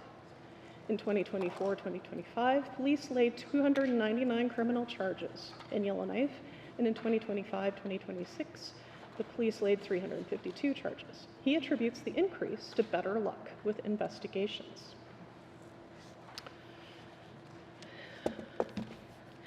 Mr. Speaker, like my colleague from Yellowknife North, I find this motion disjointed and confusing. The commentary provided by the mover and seconder are also a bit all over the map. Much of what they said I don't really necessarily disagree with, and especially as it comes down to addictions treatment gaps. But that was only one clause within the motion. When I hear from my constituents who provide commentary on the narrative of what is going on and what the discussion is coming out of these town halls, it's often confusion and frustration. I also want to thank the member for Yellowknife North for pointing out a few points that I agree with. For instance, no standing committee has conducted thoughtful oversight into the positives and negatives of our current approach, the GNWT's current approach, or analyzed evidence beyond anecdotes. The people of the NWT do deserve meaningful action and not rhetoric. The tactic of doing something just for the sake of doing something without measured, evidence-based actions that are demonstrably identified as a need by the RCMP, which has a continual conversation between both themselves and the Minister of Justice, is not something that I think I can support. If the motion spoke to building on and improving these priorities, I would be in support. I don't think starting from zero and expect the government to start from scratch without a firm, evidence-based recommendations is a smart move. As this is not the case, the motion is not something I can support. Thank you, Mr. Speaker. Member from Great Slave. To the motion. Member from Nunavut-Lake. Thank you, Mr. Speaker. Mr. Speaker, I realize, and members have spoke at length on this motion, particularly the mover and the seconder. The motion is not the be-all and end-all, of course. It has clauses that I think are certainly appropriate. I think that the motion has been thought out, and certainly, the motion it came from the 2 public meetings that this member from Yellowknife Centre has had, along with the member from Range Lake. Obviously, it's coming from a place of passion. It's coming from information they've heard. We all know what's happening in the territory around the drug trade, and around crime. The motion, Mr. Speaker, is non-binding, and I appreciate that it may not end up being anything more than another opportunity for members to, to speak on the floor in this House about this very, very important issue. I certainly support any action that aims to reduce crime in our territory, aims to reduce the drug trade in our territory. Therefore, I will be supporting this motion. Thank you. Thank you, member from Newfoundland Lake. To the motion, member from the Sut 2. Thank you, Mr. Speaker. I think we already know that the Territories is facing a huge drug addictions problem. It doesn't matter which community you're from. And I've heard stories in the communities that I represent. I've seen things. So I'm totally convinced that we have a huge problem and it's a crisis. So anything that is going to reflect towards minimizing and addressing that problem, I'm in total support. I would rather advocate and save one life. And if I did, I'm certainly moving in the right direction, whether it's traditional on-land healing. I've never seen executions in my home birth community. I see it. There's prostitution. I've never seen that before. Handguns. It's just beyond a crisis, and we need every ounce of reflection and support from this government to address that. And other evidence, Mr. Speaker. You go catch an airplane, you're encountering canine services. Again, I've never seen that. And I would rather make every ounce of effort to address that problem because I cannot tolerate losing another life or attending another funeral because of the crisis. If I can make a difference, I'm all for it. So keeping it short, we got a problem and we need all hands on deck, and I'll be supporting this motion, Mussy. Member from the Sut 2. To the motion, member from Wolfley. Mr. Speaker, thank you. The establishment of a comprehensive territorial crime reduction strategy, I think it's a good strategy. Yes, there's a lot of issues. There's a lot of stuff that's mentioned in here that the Indigenous government are working on, are trying to deal with the drug trades involving criminal activities in small communities. Even a lot of our, we never really had issues before until the drugs came to small communities. And when you look at it, in our justice system, it is overpopulated it's overpopulated with young Indigenous men in there. And we have most children in care. The Indigenous children are in care. This is really alarming for us. And I know that even just recently, we met with the Department of Justice with our local leaders addressing a lot of these issues. So, before then, it was not an issue, like I said.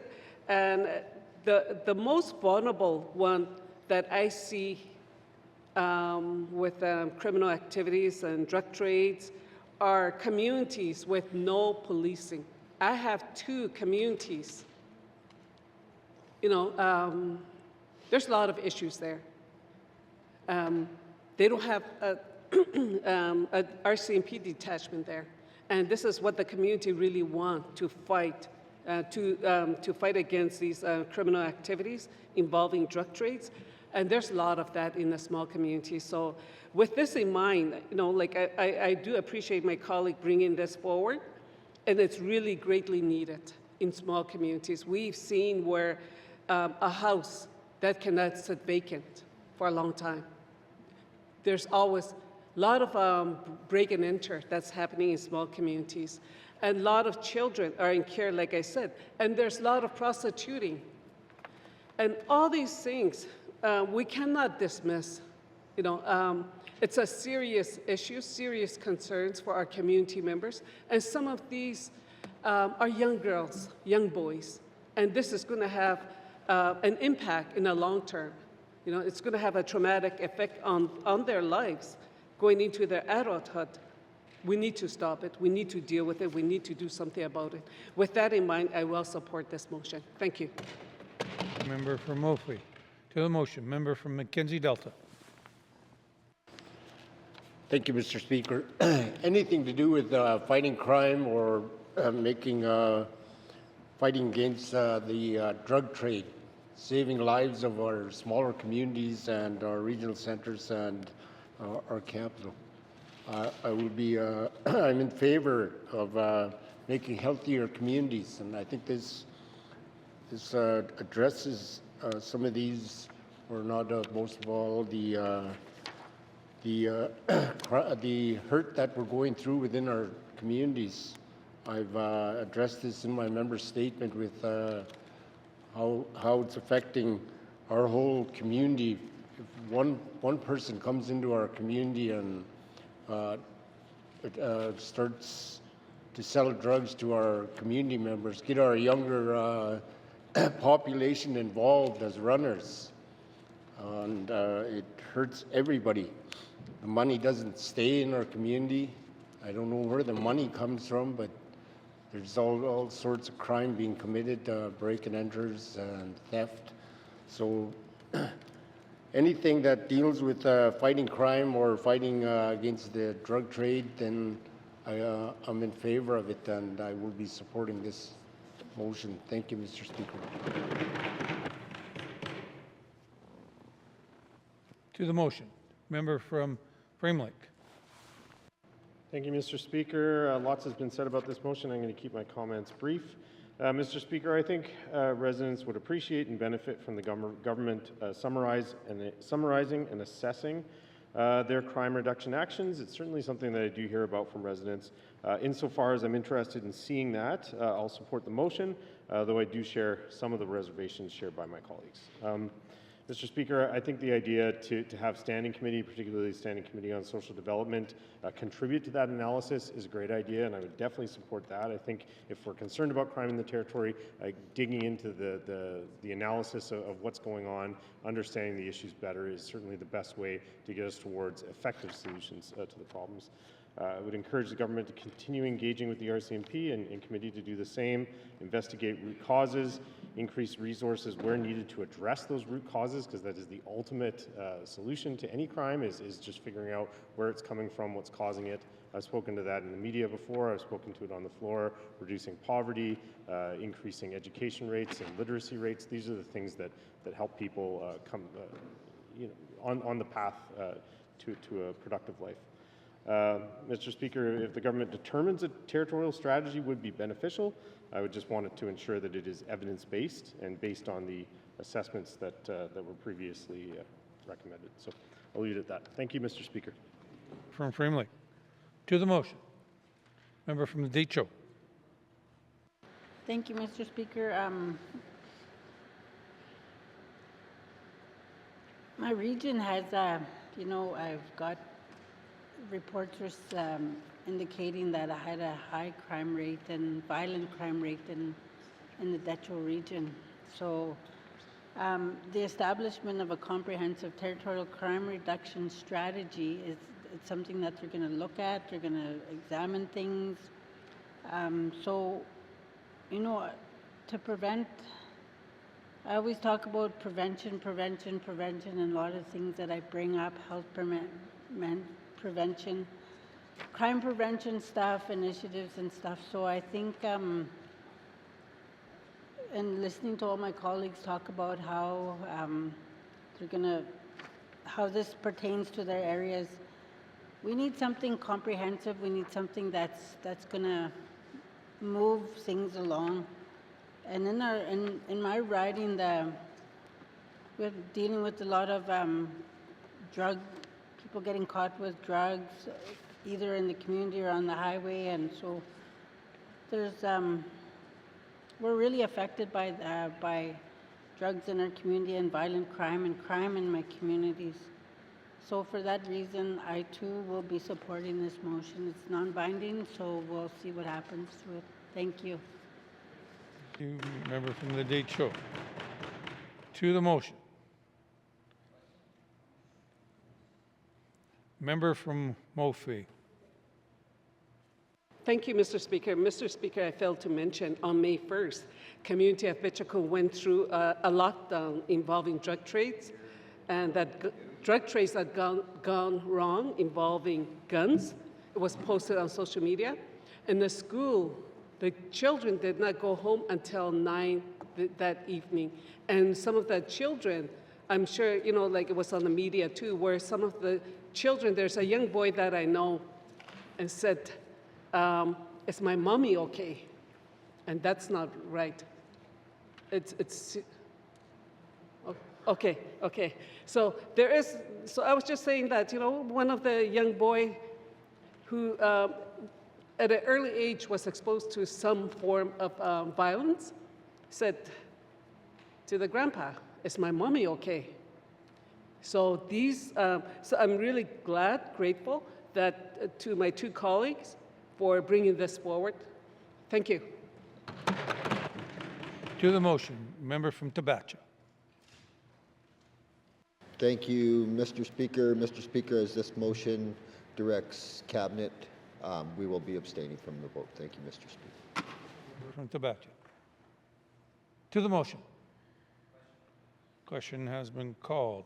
Does the mover wish to conclude or close debate?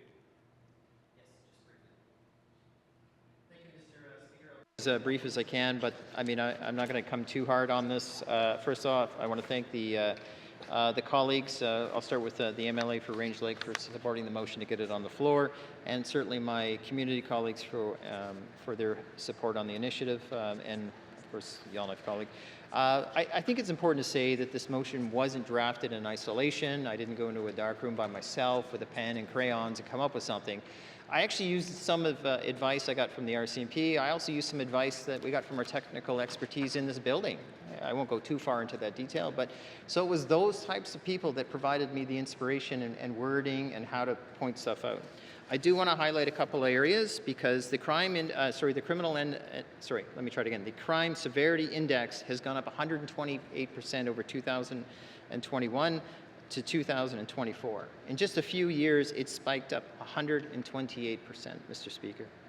The stats are well publicized. I'm not going to waste the time of the House by going through them one by one, but I'd say that if folks think that this motion is out of touch or it's a bad motion, I think the fact is that isn't the idea getting these ideas on the floor and try to develop them and create some action. If there was one message in this whole thing that I want to be clear is it's about bringing people together. So many of our resources are by themselves, separated. And for those who are concerned about, well, the youth issue, I'm not blaming the youth. I'm saying they matter so much, I made sure there was an extra line to stress how much they matter. Not just to me, not just to some of my colleagues. I think most of my colleagues see. So that was part of the emphasis of that and why it came that way. For those who've said that they're going to vote against it, I respect the fact that, it's clear you put a lot of time and energy to pick it apart. Okay. If that's what you're here to offer, I am. Thank you. I'm saying it's okay. I'm saying it's okay. But these aren't vague ideas. These are very important details. They're not assumptions. Mr. Speaker, this motion calls for measurable outcomes, actions, etc. And I think it has to start with the government, that all the partners, all the pieces need to come together. And only the government can do that. And once they produce a plan, a draft plan hopefully, they will bring it to the Assembly, to the members, to the committee. Mr. Speaker, it's so important to remind folks that the 40-60 ratio was an observation made by the RCMP, and I appreciate that. But where do you think the 60% is getting the drugs from? The 40% that are bringing it here? Cabin radio I'm sorry, respectfully, ain't the end-all and be-all of facts. I can tell you that. So if people are using their position just from a radio or a news thing, I mean, it's important. They are facts, but they're not the only facts. I can tell you the member for Range Lake and I have spent hours talking to people well in advance of this meeting. Our staff who work with us together have talked to people. I know talking to my colleagues, they talk to people. And then we stay after these sessions to talk to people about the impacts of these issues on their lives. So this wasn't just we ran in there for 15 seconds for a Photoshop picture in the middle of it and then get out of there and say, oh, crime matters, we're fighting this. No, we've spent hours to this. So, Mr. Speaker, I wouldn't want people to get any impression that someone who may not like the motion doesn't think we didn't spend time thinking about it. We spent a lot of time getting to where we are today. And I agree, we could spend more time. If we were to do a comprehensive motion for all the, what we'll call it, warts and all situation, we would have spent days and weeks and months writing a motion. And guess what? That is the truth of doing nothing. It's better to get something on the table and work with it than to sit here and do nothing. I think maybe that was what even the chief superintendent said. It would better to be, swing and a miss than not to swing at all when he said trying to fight crime, and sometimes it doesn't work out. Well, that's the same with a motion. It's better to get something on the table and do something. Even if it doesn't work out, we need to push on this file. Mr. Speaker, I want to sum up by saying the constituents in my community, MLA, or the Mackenzie Delta community, the Toledo community, the Inuvik community, the Sawtooth communities, the Decho communities, Yellowknife community. I mean, I go all around and I don't hear anybody say things are better. I will say, and I wasn't there to challenge him because I did not want to challenge the chief superintendent. Oh, well, he's titled, not named. I didn't want to challenge his role. He's right. Things may not appear, to worse, but the problem is they're stabilized at the highest crime rates. So, when I've researched the stats, the Northwest Territories is very bad when it comes to criminal stats. So what he's getting at is things might be bad. Well, when I call bad normal, or view it as normal, well, yeah, I guess maybe that's a perspective he has too. That we've got the worst stats in the North Canada on crime. Oh, well, things are stable at the worst levels. So you have to look at it. In other words, you have to look at how do you look at stats, how do you perceive them, what message you send on that. So ultimately, Mr. Speaker, finishing with this, all it's asking for is finding ways to come together, come up with a strategy, work together, have it measured, have it cost, and make sure we report it. And I think if someone wants to find fault in that, well, okay. But I'd rather be blamed for doing something and standing for something than not. Thank you, Mr. Speaker. Thank you, member from Yellowknife Centre. The member from Yellowknife Centre is asked for a recorded vote. All those in favor, please stand. The member for Yellowknife Centre, the member for Range Lake, the member for Inuvik Boot Lake, the member for Molfui, the member for Frame Lake, the member for Mackenzie Delta, the member for Decho, the member for Sawtooth. Those opposed, please stand. The member for Great Slave, the member for Yellowknife North. Those abstaining, please stand. The member for Thabacha, the member for Yellowknife South, the member for Cam Lake, the member for Hay River North, the member for Hay River South, the member for Inuvik Twin Lakes, the member for Nunavut.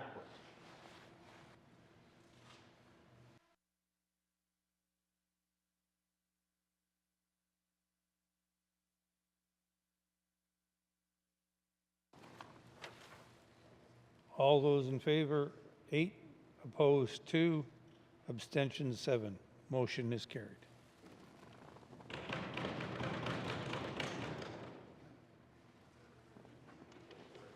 Motions.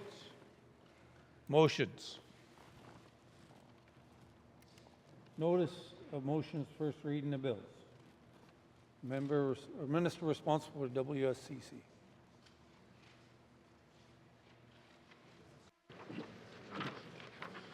Mr. Speaker, I give notice that on Friday, May 29, 2026, I will present Bill 48, an act to amend the Workers' Compensation Act Number 2, to be read for the first time. Thank you, Mr. Speaker. Thank you, Minister responsible for WSCC. Notice of motions, first reading of bills. Notice of motions, first reading of bills. First reading of bills. First reading of bills. Second reading of bills. Second reading of bills. Consideration in committee of the whole of bills and other matters with the member from the Satu and the chair.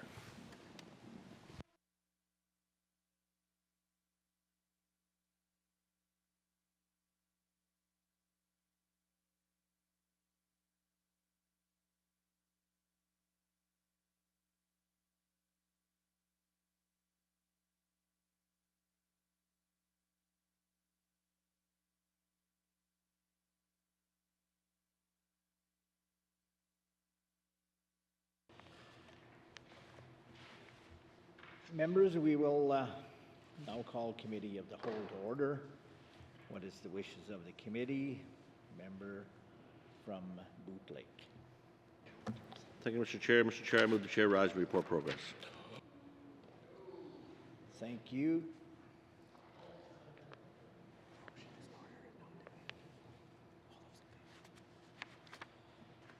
Members, there is a motion on the floor. Those all in favor? It's non-debatable. I see none. And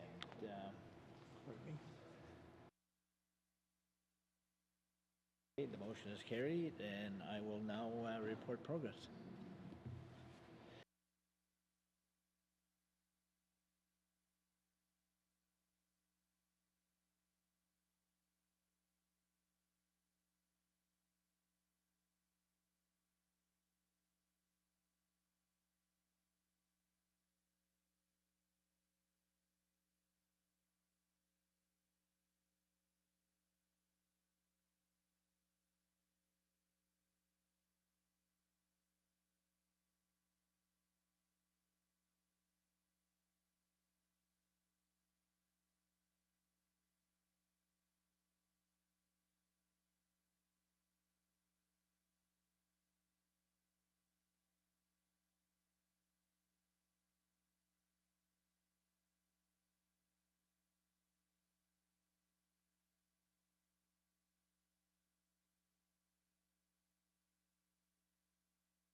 Member from the Satu.